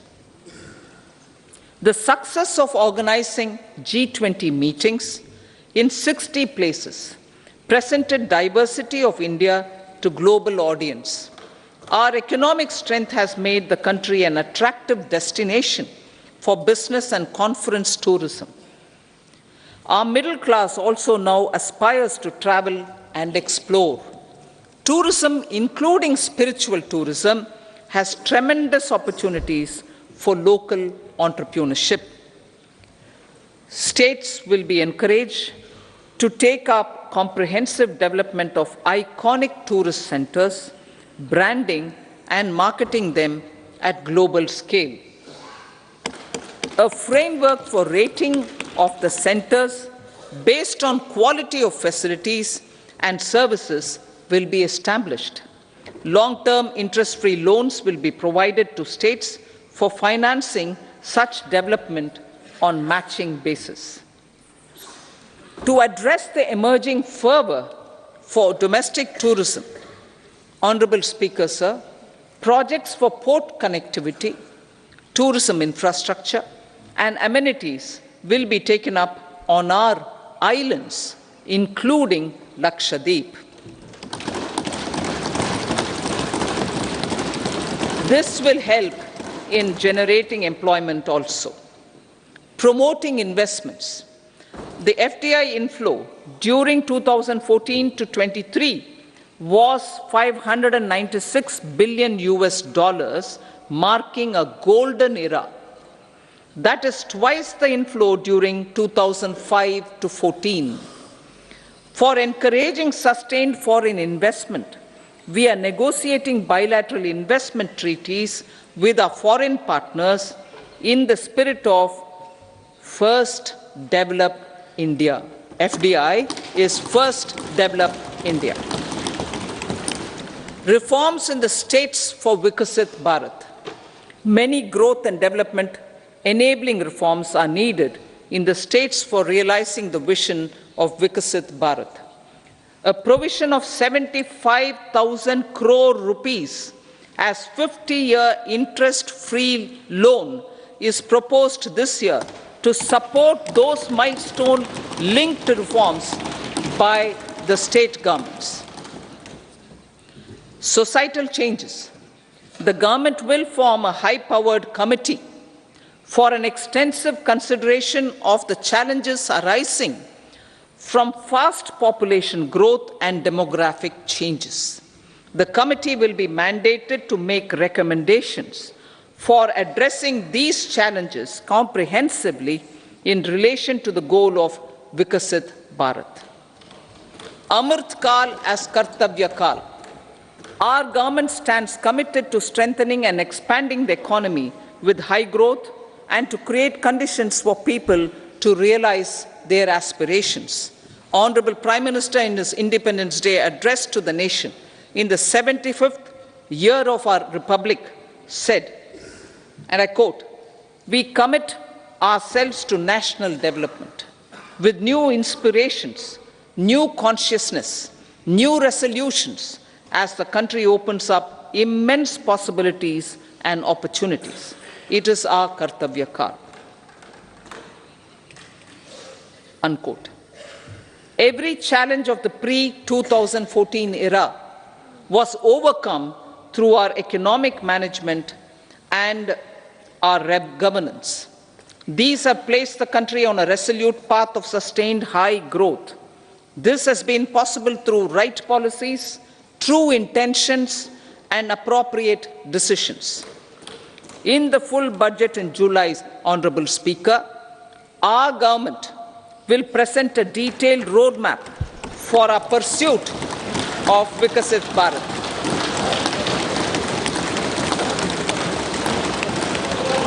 Revised estimates. Revised estimates of 2023-24. The revised estimate of the total receipts other than borrowings is 27.56 lakh crores of rupees, of which the tax receipts are 23.24 lakh crore rupees. The revised estimate of total expenditure is 44.90 lakh crore rupees. The revenue receipts at 30.03 lakh crore rupees are expected to be higher than the budget estimate, reflecting strong growth momentum and formalization in the economy. The revised estimate of the fiscal deficit is 5.8% of GDP, improving on the budget estimate, notwithstanding moderation in the nominal growth estimates. Budget estimates for 2024-25. Coming to the year 2024-25, the total receipts other than borrowings and total expenditure are estimated at 30.80 and 47.66 lakh crore rupees respectively. The tax receipts are estimated at 26.02 lakh crore rupees. The scheme of 50-year interest-free loan for capital expenditure to states will be continued this year with an outlay of 1.3 lakh crore rupees. We continue on the path of fiscal consolidation, as announced in my budget speech of 2021-22, to reduce fiscal deficit below 4.5% by 25-26. The fiscal deficit in 2024-25 is estimated to be 5.1% of GDP, adhering to that path. So the gross and net market borrowings through dated securities during 24-25 are estimated at 14.13 lakh crore rupees and 11.75 lakh crore respectively. Both will be less than that in 23-24. Now that the private investments are happening at scale, the lower borrowings by the central government will facilitate larger availability of credit for the private sector. Vote on account. I'll be seeking vote on account approval of the Parliament through the appropriation bill for a part of the financial year 2024-25. I will now move to part B. Honorable Speaker, sir, over the last 10 years, the direct tax collections have more than trebled and the return filers swelled 2.4 times. I would like to assure the taxpayers that their contributions have been used wisely for the development of the country and welfare of its people. I appreciate the taxpayers for their continued support. The government has reduced and rationalized tax rates. Under the new tax scheme, there is now no tax liability for taxpayers with income up to 7 lakh rupees, up from 2.2 lakh rupees in the financial year 2013-14. The threshold for presumptive taxation for retail businesses was increased from 2 crores to 3 crores. Similarly, the threshold for professionals eligible for presumptive taxation was increased from 50 lakh rupees to 75 lakh rupees. Also, corporate tax rate was decreased from 30% to 22% for existing domestic companies and to 15% for certain new manufacturing companies. Honorable Speaker, sir, in the last 5 years, our focus has been to improve taxpayer services. The age-old jurisdiction-based assessment system was transformed with the introduction of faceless assessment and appeal, thereby imparting greater efficiency, transparency, and accountability. Introduction of updated income tax returns, a new Form 26AS, and pre-filling of tax returns have made filing of tax returns simpler and easier. Average processing time of returns has been reduced from 93 days in the year 2013-14 to a mere 10 days this year, thereby making refunds faster. Indirect taxation. By unifying the highly fragmented indirect tax regime in India, the GST has reduced the compliance burden on trade and industry. The industry has acknowledged the benefits of GST.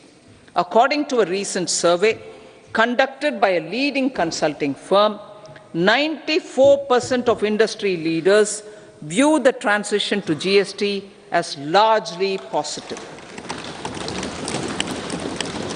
According to 80% of the respondents, it has led to supply chain optimization, as elimination of tax arbitrage and octroi has resulted in disbanding of checkposts at the state and city boundaries. At the same time, tax base of GST more than doubled, and the average monthly gross GST collection has almost doubled to 1.66 lakh crores this year. States too have benefited.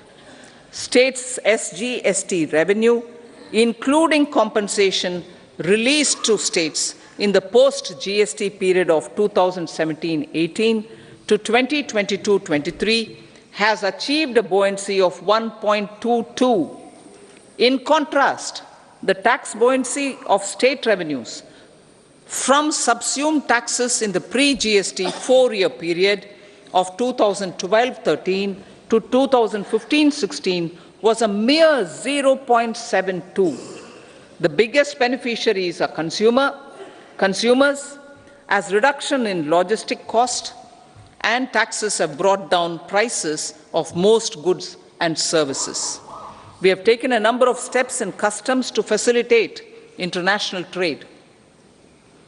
As a result, the import release time declined by 47% to 71 hours at inland container depots, by 28% to 44 hours at air cargo complexes, and by 27% to 85 hours at seaports over the last 4 years since 2019, when the national time release studies were first started.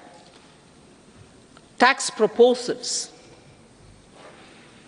As for tax proposals, in keeping with the convention, I do not propose to make any changes relating to taxation and propose to retain the same tax rates for direct and indirect taxes, including import duties.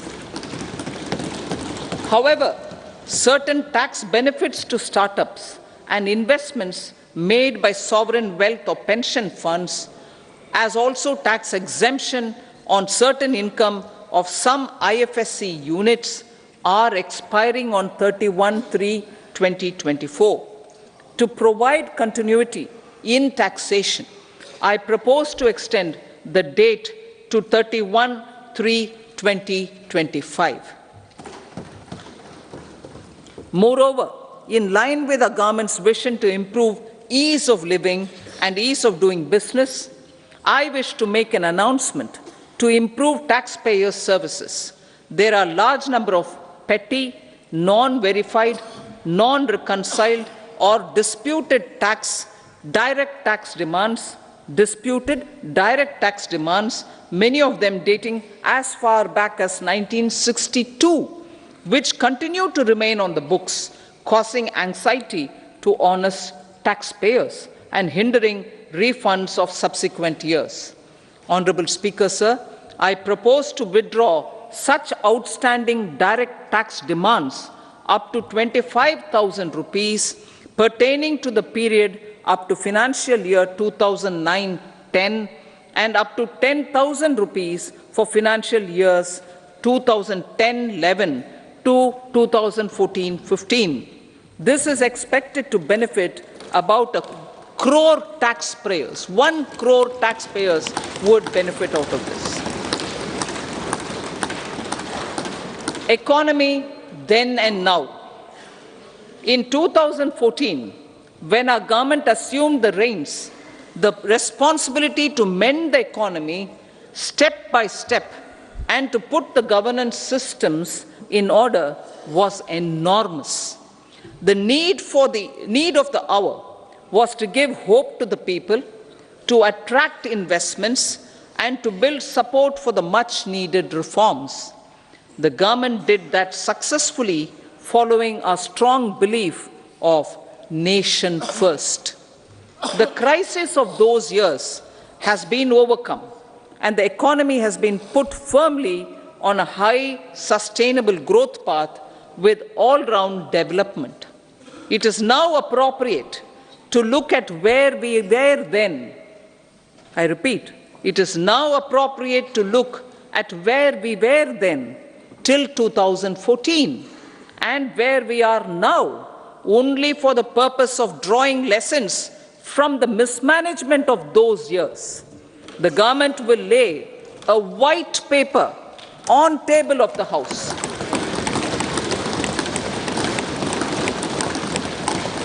The exemplary track record of governance, development and performance, effective delivery and Jan Kalyan has given the government trust, confidence and blessings of the people to realize whatever it takes, the goal of Vikasit Bharat, with good intentions, true dedication and hard work in the coming years and decades.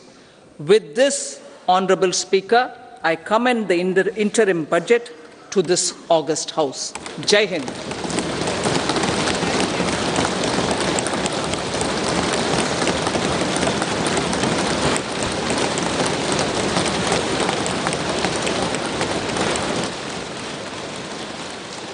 Item number 2 Shrimati Nirmala Sitharaman ji.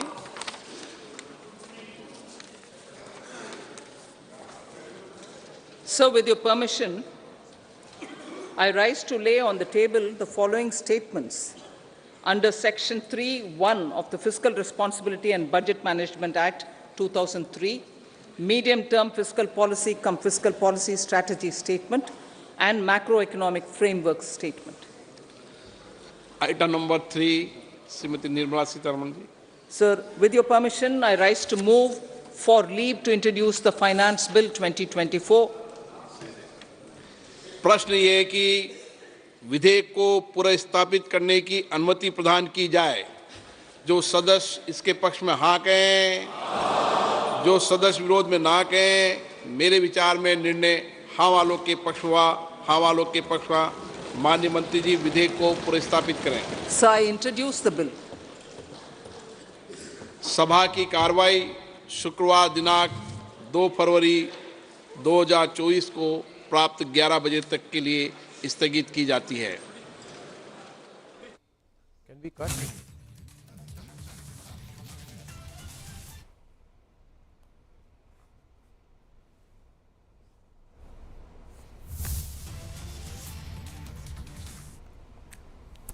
Okay, let me get the first set of reactions in. I have with me Sandeep Ghosh in the studio here. But first I would like to go to Kishore Subramaniam and of course PK Basu for their first thoughts. I was looking at the takeaways, PK, and the first takeaway for me is the government is being extremely forthright, direct, and wants to put the facts out on what the situation was in 2014 compared to now. I think the very significant takeaway for me is the announcement by the finance minister that she would like to present a white paper on the economic progress. So that serves as some kind of a substitute to all WhatsApp information that may be going on. So the government wants to place on record where things were and where things are. So I feel, rather than look at the fine-tuning of this, which is really an enumeration of the government schemes and intent, I thought that was significant. I'd like to take your one fundamental takeaway. PK. Well, the glide path of fiscal responsibility is very clear. This year, it will be 5.8% of GDP according to the government, lower than the budgeted estimate of 5.9. Next year is 5.1, and the following year 4.5. So really, from the point of view of markets and the economy, the reduction in the fiscal deficit over time helps to crowd in private investment. This is classic economics. The government reduces its borrowing requirement and allows the private sector to step in and invest more.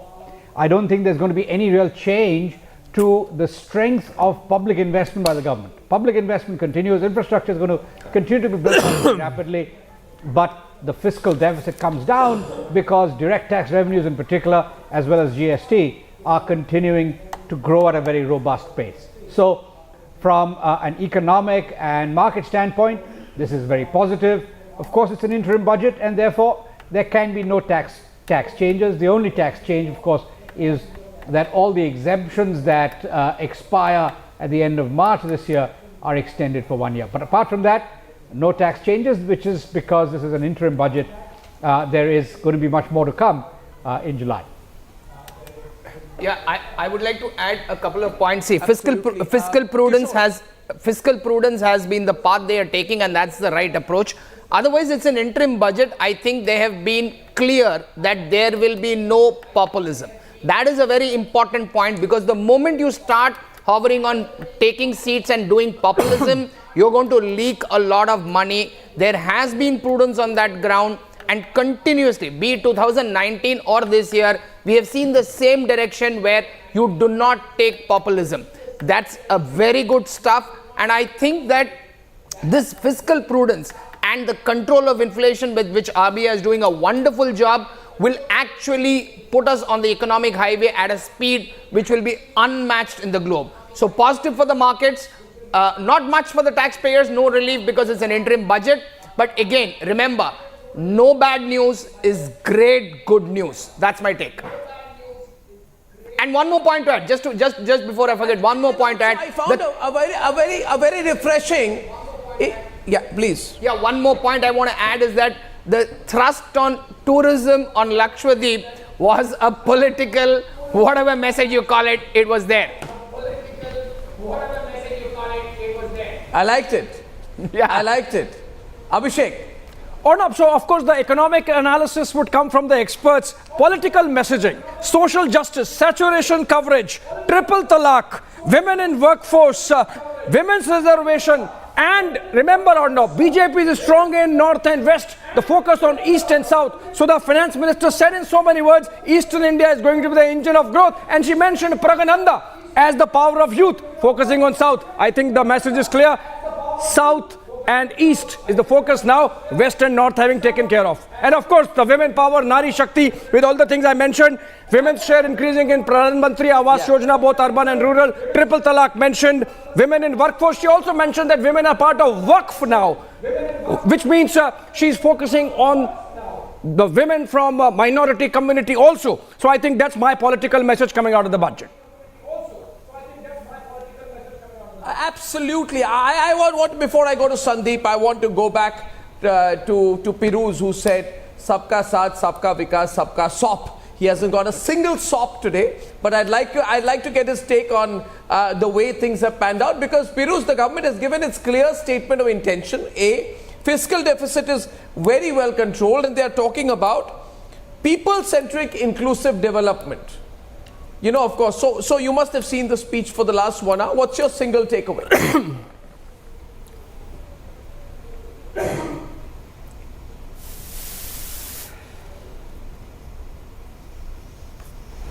Can't hear.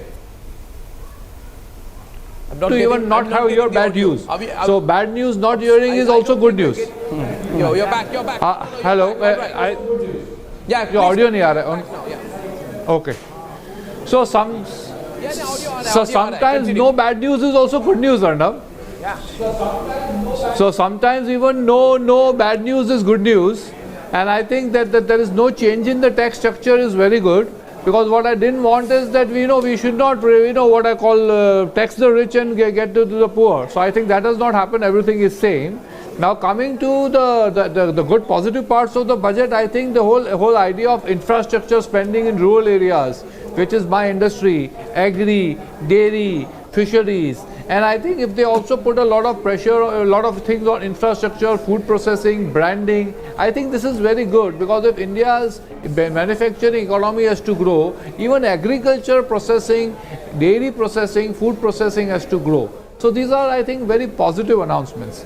As regards what I was saying earlier on ensuring a level playing field between taxes, I'm sure this will be done at a later stage in later budgets. But more importantly, there needs to be more tax reforms, and I'm very happy that they have started with at least one tax reform, that whatever disputed amounts are there, up to 25,000 rupees of past, they are ready to waive off. And I think that is a good thing, because it will ensure that the litigation decreases. There is no point of litigating for smaller amounts like 25,000 and 50,000.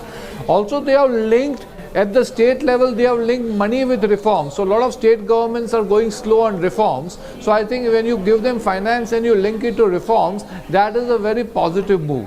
And also the sunset clause for a lot of startups and IFCI account holders and all have been extended, and I think that is exactly what I was saying, that you need to support the startup ecosystem. So to that extent, by extending those tax breaks to a little bit later date, I am sure it will help startups. So I think on a positive note, it is quite positive. It is not impacting anybody's pocket. So that way I am pretty happy, and I do believe that there is room for much more reform, much more tax breaks, but I'm sure more will come in the next budgets. Absolutely. So I think the social welfare stance of the government continues, but at the same time, Sandeep, they are not going in for more support. They are. The government is saying very clearly, we will have the Lakpati Didi scheme. We will have 1 crore houses getting 300 units each. We will have free ration for 80 crore Indians, hereby indicating that this level of support will continue, but not further than that. The government is also looking at creating a culture of self-sufficiency. But what I found very, very refreshing, and is this is this clarity that we are not going to try and look for this artificial symbolism, 200 crores for women vote bank. Look at Chidambaram's budget, 1,000 crore for women, all over the women. Some money for youth, some money for a scheduled caste vote bank, some money for army personnel. So it was more seeking the pink paper's headline than really doing fundamental work. This is not the SOPs and grants interim budget, and that's what I like about it. Absolutely, Arnab. This is something I think the opposition misses. When they're targeting, they try to target women through SWAPs. But women today are looking for something aspirational, especially the younger ones. They're not interested in SOPs. They want to see their future. And therefore, encouraging this small micro entrepreneurship, what you're talking of Lakpati Didis and everything else, I think that is what gives them that hope, that aspiration with this government. And I think that is the sustained, what I see, three very sustained emphasis of the government. One is to encourage small and micro enterprises, entrepreneurship rather than enterprises, so that people become self-employed. As he says, job givers than job seekers. That is the only way to really multiply. Secondly, on sustained emphasis of Narendra Modi on increasing the efficiency of the economy. Earlier, he has tried to do through taxation, through GST and DBT, etc. But now his emphasis on Gati Shakti. The next, unlocking of value has to come from improving our logistics system. So that is, I think, a very, very enlightened move on there. His dependence on infra continues, and it is both necessary as well as both from a national asset creation point of view, as well as infra has the maximum employment intensity. So he has to do that. But all these together, sustained with this women's inclusion, as you are saying, whether through PMAY or other rural infrastructure over there, I think that to me is the more better silver lining than if anybody was expecting SOPs, anybody was expecting that kind of doles. Let's get a headline in from our business editor, Sharmila. Sharmila, what's your big headline today? If you were doing a newspaper, anyway, newspapers are out of fashion, but if you were doing a newspaper, what would be the 8-column headline?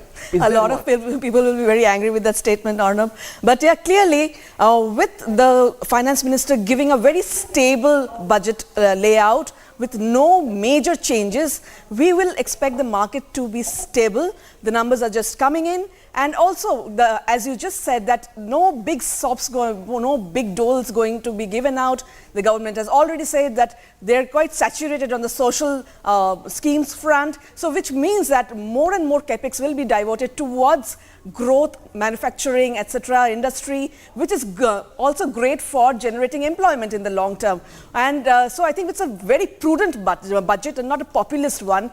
And the government did not really try to prove any point and just stayed on its own long-term vision. So I think the government stays on its long-term growth vision is a headline that I can give you right now, Arnab.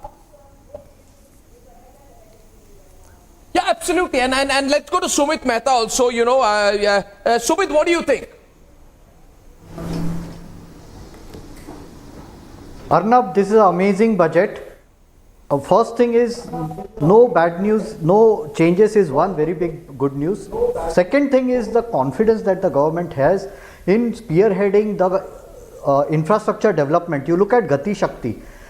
When Gati Shakti Yojana was announced, the government endeavored to reduce the logistics cost, which is around 14% of the GDP, to around 8%. And for that, the kind of infrastructure that is being built, the Sagarmala project, the connectivity of rail and roads to the ports, improving the efficiency of the ports, improving the turnaround time of the ships docking in Indian ports. This is one very big positive.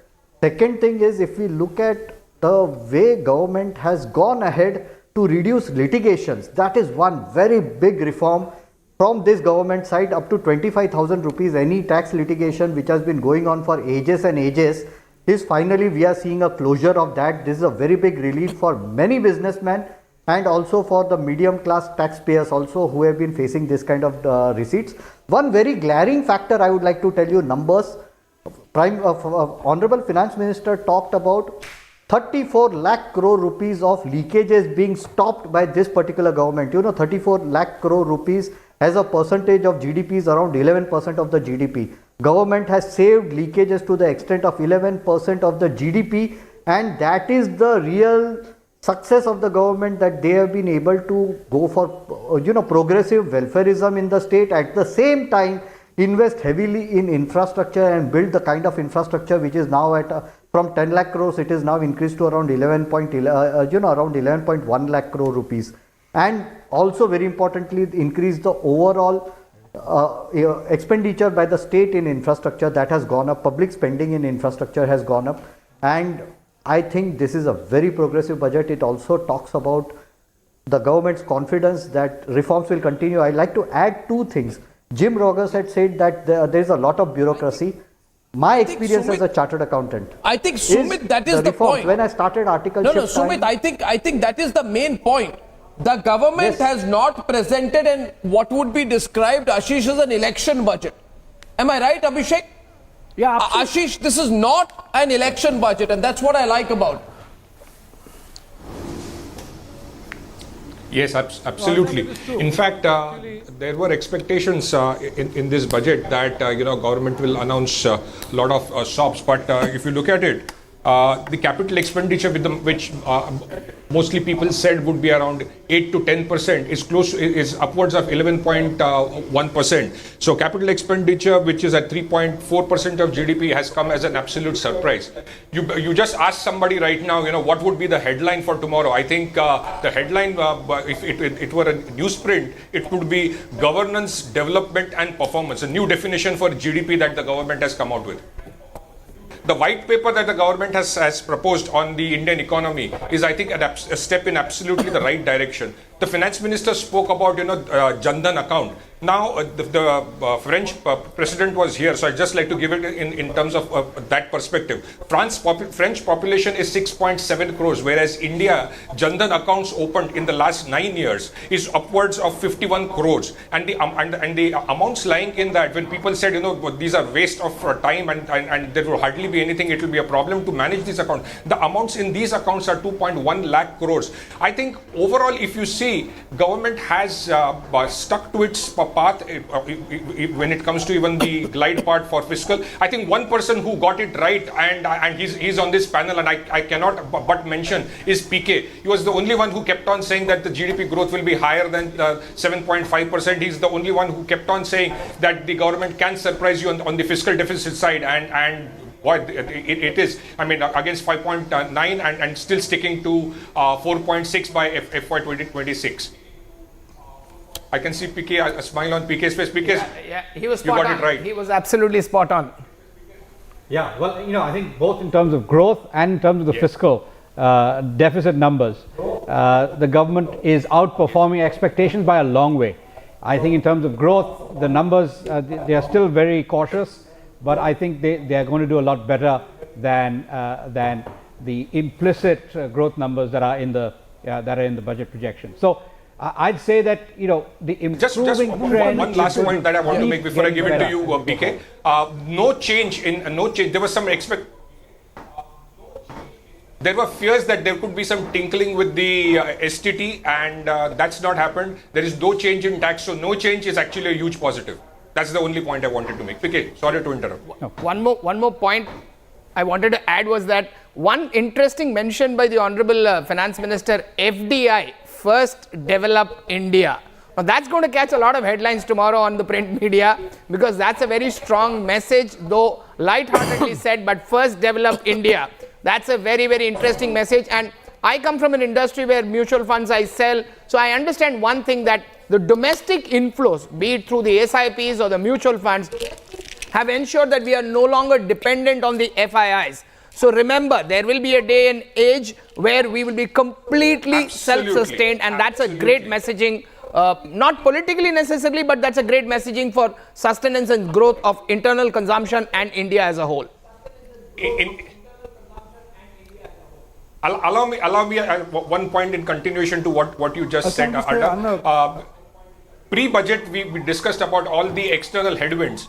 Whereas what this gentleman just pointed out is that, and that's absolutely right, India's dependence on foreign investment and foreign institutional investment has gone down substantially as the rise in financial savings as a concept in India. So even if there are, headwinds and external headwinds, India and particularly Indian markets over a long term have the ability to now face them with enough amount of firepower which is in-house. Yes, absolutely. I think Sandeep's been wanting to chip in as well. No, Sandeep. I wanted to make a small point. One consistent feature of Nirmala Sitharaman's last 6 budget is every time, as you were saying, people think it's going to be a populist budget, it's going to be an election budget. I think she has stayed the course. And that's in line with Narendra Modi's thing, not taking those short-term measures. No short-term. No short-term. No short-term. And also the white paper, Arnab, everybody asked Narendra Modi, why didn't you present this white paper in 2014? And he had said, if I presented then, there would have been a total shaking of confidence on India in the global economy. So today, I think is the appropriate time to put it on record so that, as you said, all the WhatsApp misinformation and all the canards which opposition will spread is put to rest before the next term. Yeah, because that's the real issue. What happens is that you can have all the structural reforms, the fundamental changes made over a period of time, but then you can narrow it down in an election season to that one point. That one point can be gas cylinder prices. That one point can be a momentary period of consumer price inflation, right? And the numbers can be taken out of context to give an impression. And that's the real story, isn't it? I mean, Sharmila, that the impression is given, oh, economy is doing great, but what is it doing for you? Oh, well, the country is doing great according to Narendra Modi, but only a couple of business houses are benefiting. What is it doing for you? What is it doing for unemployment? What is it doing for inflation? What is it doing for the prices of essential commodities? And I think it is very, very important right now in election season and even otherwise to set the record straight. If the government doesn't set the record straight, it will not have the popular support to continue with the structural reforms, which may appear to be made to be too harsh for the common man, benefiting only the upper middle class and the rich and the affluent and the corporate houses. So I think government's got to be very conscious of that, Sharmila. Very, very conscious of that. Absolutely. Especially in election season. So I think this is good. I mean, it's very, very good that we're going to have a counter, and I think we should have a proper debate on that as well. Yes, Sharmila. Yeah, absolutely. Because as we see that the thrust of the government is on the manufacturing sector, and its heart is in the right place when it comes to expanding manufacturing in the country, which in turn will generate employment. So if we are talking about the growth of the nation and increasing PCI, then we definitely know that manufacturing industry is going to drive that. And if we are continuing to be dependent on subsidies, eventually it's going to benefit the economy. So to actually come up with small, hitting out at the government with on subsidies, etc., is pointless. Because if you see the long-term gain of this plan of this current government, it is completely driven towards making the nation a developed nation, and it's doing the right things at the right time to move it in the right direction. So there has to be a comprehensive economic understanding about the macro indicators and the macro picture right now. And also, we should, while you, Arnab, say that we are self-congratulatory, but we do have enough reasons to congratulate ourselves that at the time when the globe is facing a recessionary situation, India is emerging as a fastest growing economy. So if the globe has its trust in India, we are doing something right. Yes. But Sharmila, I'll just take this point forward here. For anything that you want to do, your fundamentals must be strong. Right. If your political fundamentals are not strong, you can't move. Now, there are two approaches to such a situation, PK, Sandeep. Well, government strong, there's a lot of popular support. Narendra Modi is the most popular Prime Minister. He's going to break all records, and hence, at this point of time, the work will speak for itself. But that's not often the case, Sandeep. We're, for example, you and I right now in our Kolkata studios, and in the Trinamool Congress puts out the tweets, what happened to the jobs? They say prices have gone up by 64%. Garib Kalyan, Achhe Din have yielded no results. Farmers are committing suicide. We need actual numbers. The government needs to put its skin in the game, Sandeep. It needs to put the numbers and not look the other way. It cannot depend on the BJP IT cell to be responding. there has to be a response from the government. That better come soon. Narendra Modi is again very conscious of that, India rising example, which people keep quoting. Even the other day, Jairam Ramesh was saying, remember India, not India rising, India shining at that point in time. And that repeat, that's why he was putting the points straight in. And the point you made earlier, there is support, there is the base level. Now he is focusing on increasing the income at the bottom of the pyramid, putting more money in people's hands to spend. And one point, last point, that day I was again hearing a Congress spokesperson saying people are having to return to the rural areas because there are no People are having to? Return to the rural areas because there is no job in the cities. Going back to the villages is not a bad thing. If you are really having employment opportunities there and high value addition, a lot of high net worth individuals today want to become farmers. They're going in for doing farming, organic farming and this and that. So if these kind of rural emphasis is given and people are going to Okay, we have Rajnath Singh's soundbite coming. Can I just play that?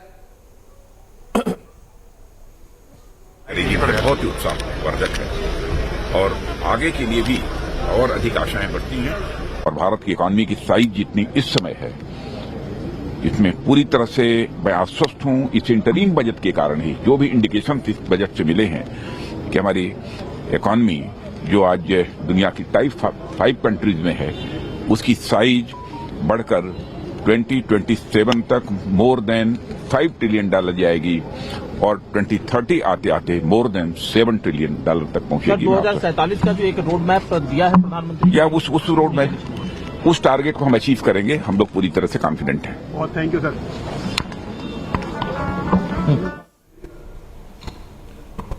And also following up on that, the point to be made here is that the capex for infrastructure development is presently, Kishore, at 11,11,111 crores. This is about 3.4 or 3.5% of GDP, Kishore? Yeah, so that's going to thrust and give huge employment. But let me answer you back on 2 points, important points that you raised. One, why was it not populist? Because the government is confident that they are winning the election. And that is a very important message, because if the government was not confident, it would have probably minorly treaded on the path of being a little populist. So that shows confidence. Second point which you mentioned about wrong statistical data being given by opposition to sway the narrative. I will give you an example. 2 days back, Shashi Tharoor had put out a tweet, the performance of Sensex under different prime ministers. I'm going to reply to his tweet with a detailed post, but let me tell you on camera, live on national television, that Congress's performance on economic indicator from 1947 to 92, we were bankrupt. Period. Let us not forget that in 42 years to 45 years, we were bankrupt with a reserve of $1.6 billion. That is what Congress did.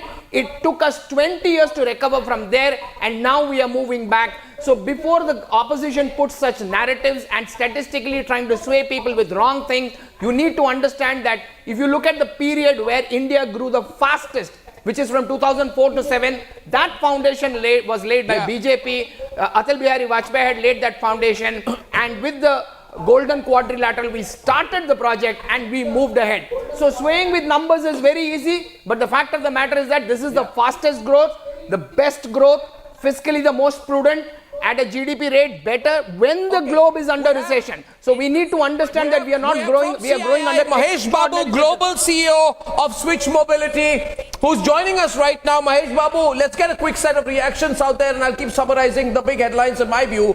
Please remember, there are some areas where the numbers are not announced, but the government has also said, we are going to invest greatly in deep tech in the defense sector. Watch out for that. As a statement of intent, deep tech in defense sector. Allocations will happen after the elections, but what we are talking about is defense sustainability in all areas that will be transformative to our geostrategic stability and our innate strength. Let's get Mahesh Babu. Mahesh Babu, your thoughts. You heard the budget. What direction does it give? Yeah, I think thanks for having me in the show. I think the budget is setting up a vision of Viksit Bharat by 2047. So it's more of a vision. While it is an interim budget, as you rightly said, 1 lakh crore have been set up for new tech. It has been told it's going to be the golden era for new tech technologies. with interest-free loans. We'll have to wait and watch how that just encourages the sector. I also like the idea of not having any taxes, so it gives stability to the industry, and clear fiscal prudence of bringing down the fiscal deficit from 5.8 to 5.1. It's clearly showing the fiscal prudence, and particularly in the auto sector, very specifically talking about country's commitment towards net zero by 2070. Schemes around it, and in the automotive sector, I'm very heartened to hear that electric bus is being focused. That is for public transport, and the payment security mechanism is being worked out by the government. While it's an interim budget, I think such specific announcements clearly boost the sector like automotive, particularly in the EV. Correct. Correct. Now there's one tweet going around which is going viral now, came from Piyush Goyal with just the prophetic words out there, in July 2024, ... Along with that, a video clip where the finance minister says that in July 2024, our government will present a detailed roadmap for Vikasit Bharat. And so the expectation out here, Sharmila, Abhishek, is that there'll be fireworks in July.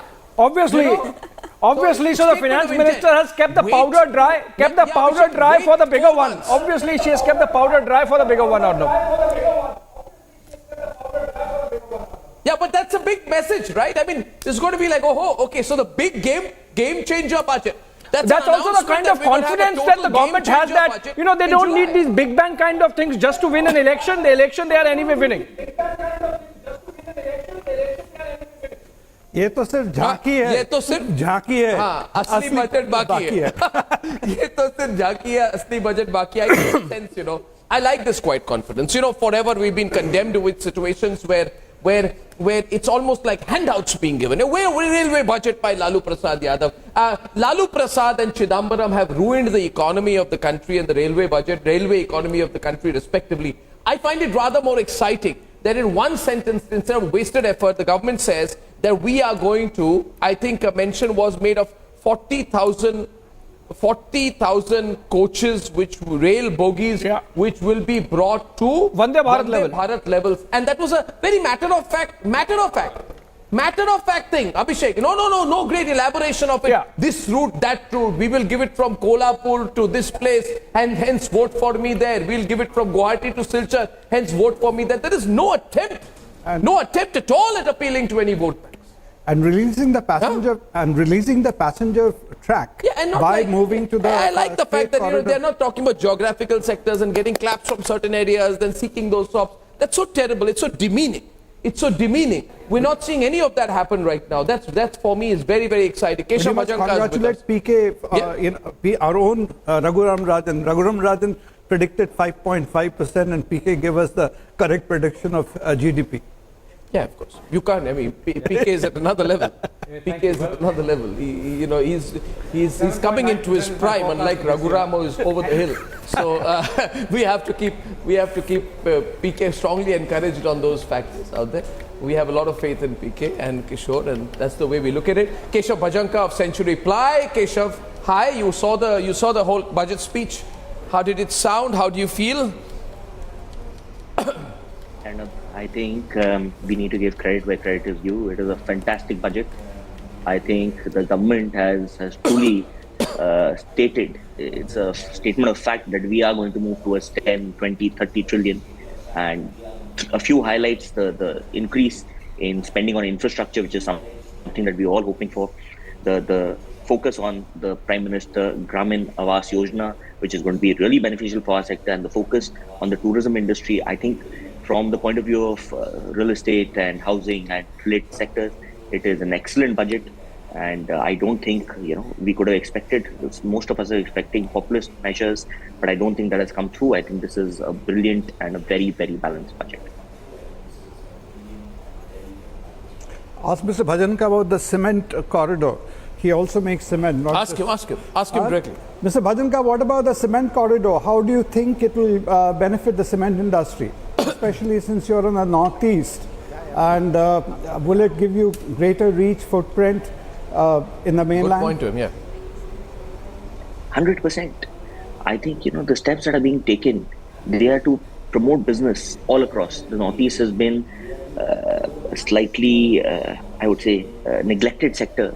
But now the initiatives, like Arnab said, it is not about from this part of the country to that part. It is not about vote bank. This is a budget for the entire economy, and business in general is going to benefit financially.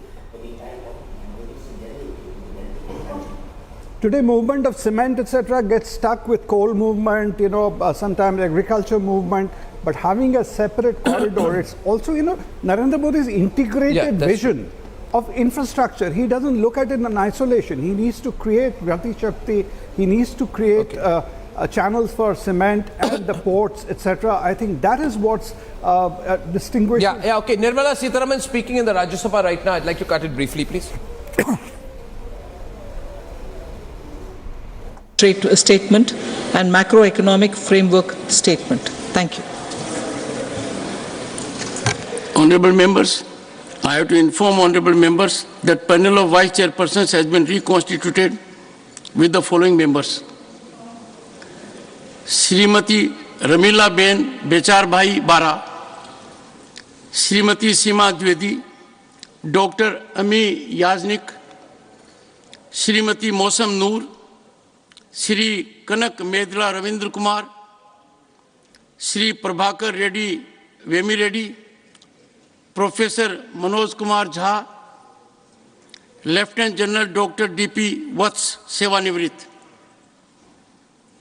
The House stands adjourned to meet at 11 a.m.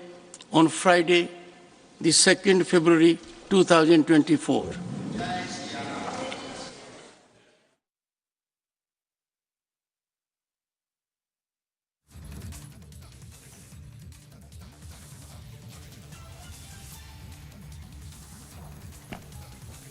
All right, so those pictures coming in from the Rajya Sabha after the budget was commended to the Lok Sabha. It's being presented in the Rajya Sabha also. Remember, both the houses have to pass the budget.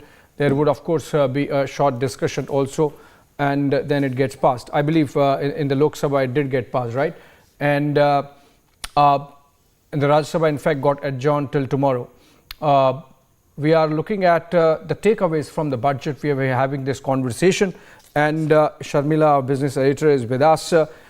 We have spoken about the fiscal consolidation. We have spoken about the continuity. We have spoken about the political messaging in the budget, a bit of which I saw also, like it is as a journalist to see, as a political observer. The finance minister, I'm told, wearing a Kantha silk sari from Bengal. And the color was Ramam, as it is called in Tamil Nadu, right, Subramanian? Yeah. Right, Mr. Subramaniam? Exactly. So the blue color of Ram, and it's called Ramam in Tamil Nadu. So the focus entirely on Bengal and Tamil Nadu, I believe, and political messaging, so to say. So I think going ahead, let's continue the conversation on the specific areas, some of the specific areas which the finance minister focused. So for example, 100,000 crore, 1 lakh crore rupees corpus for sunrise sector research. Now, isn't this fantastic? I'm told we are joined in by Mr. Adil Shetty. I believe he's joining us from CII, if I can be told. Okay, Mr. Adil Shetty, the CEO of Bank Bazaar, is joining us. Mr. Shetty, your first reaction to the interim budget that the finance minister has just presented. Yeah, we like the coverage on the digital economy. So the finance minister recognized digital public infra as the new factor of production. This is a big, economic statement. You think of labor, you think of capital, but to say that digital public infra like Aadhaar, video KYC, UPI, that this is the new factor of production is a big deal. You covered the 1 lakh crore, 50-year low interest rate to zero interest rate loans for sunrise sectors. We'll see the scheme to see how it's being operationalized, but 1 lakh crore is a lot of money, right? a lot of money to be investing in growing innovation sectors. She spoke about regulatory support for MSMEs. A lot of new digital laws are coming out in India, digital privacy, digital India, SRO for fintech. So I think if we can create an innovation ecosystem in India, we could be the digital economy of the world. I think it's an exciting time. Adil, Sharmila joining in and adding to Abhishek's question here. We know that the government's intent is to make more and more people shift from the old regime of taxation to the new regime, but we don't see any incentivization just yet. Do you expect some movement in the next July budget where you think a nudge from the government would onboard more and more people to the new regime of taxation? Yeah, great question, right? Because we find in most cases when we do the math at Bank Bazaar that people are actually better off in the new regime. To give you a data point, unless you have over 4.2 lakhs in deduction, and 4.2 lakhs in deduction is difficult. It means home loan interest of 2 lakhs, NPS of 50,000, you're actually better in the new regime. But because of the status quo, right, people have not shifted. I think in July, if one sweetener can be given, like last time, they reduced the highest tax rate, they reduced the number of slabs from 6 to 5. I think one sweetener, like you said in July, can do the trick to have a mass transition to the new regime. Adil, are you sure? Are you sure that the new tax regime is attractive? My CA tells me otherwise, that you're better off with the old one. So unless you have deduction of over 4.25 lakh, which I find a minority of people have, you're actually better off in the new tax regime when you're a salaried over 15 lakh individual. But I think the status quo is stopping people from moving because I don't want to go through the trouble of running the calculation. But today you can do it online in 2 minutes. No, please try it. No, but the important point is not about the new tax regime, about 4.2 lakhs. What is important is that if you remove the old tax regime, your savings will go away. You understand that yes, it will translate into consumption, but consumption of what? Data, mobile and stuff. So remember that it is a double loss. The government also does not get the money, the insurance sector does not get the money, the long-term bonds don't get the money. So the savings will move away, and the gross domestic savings, which moving from a socialist economy to a capitalist economy, we have seen fast erosion or reasonably fast erosion of GDS, and we do not want that to happen. We don't want India to be a country 25-30 years later like America, fully debt driven, because today if you look at an employee in my organization who is earning 40 to 45,000, he average holds 6 credit cards. Now this is not great news for the youngster. We need to have the GDS up, so the old tax regime should stay because it allows people to save. If you move on saying that, okay, I'll give you till 10 lakhs, don't save money, just spend it, consumption may move up. Added to that, inflation will also fast shoot up. So I believe both the tax regimes are a good thing to have. We need not incentivize to move to the new tax regime. Your thoughts on that, Adil? It's very interesting what he just said. So that do we move towards a fast consumption economy, which is a given when a country is looking towards becoming a developed nation, but then how do we also keep our domestic savings protected?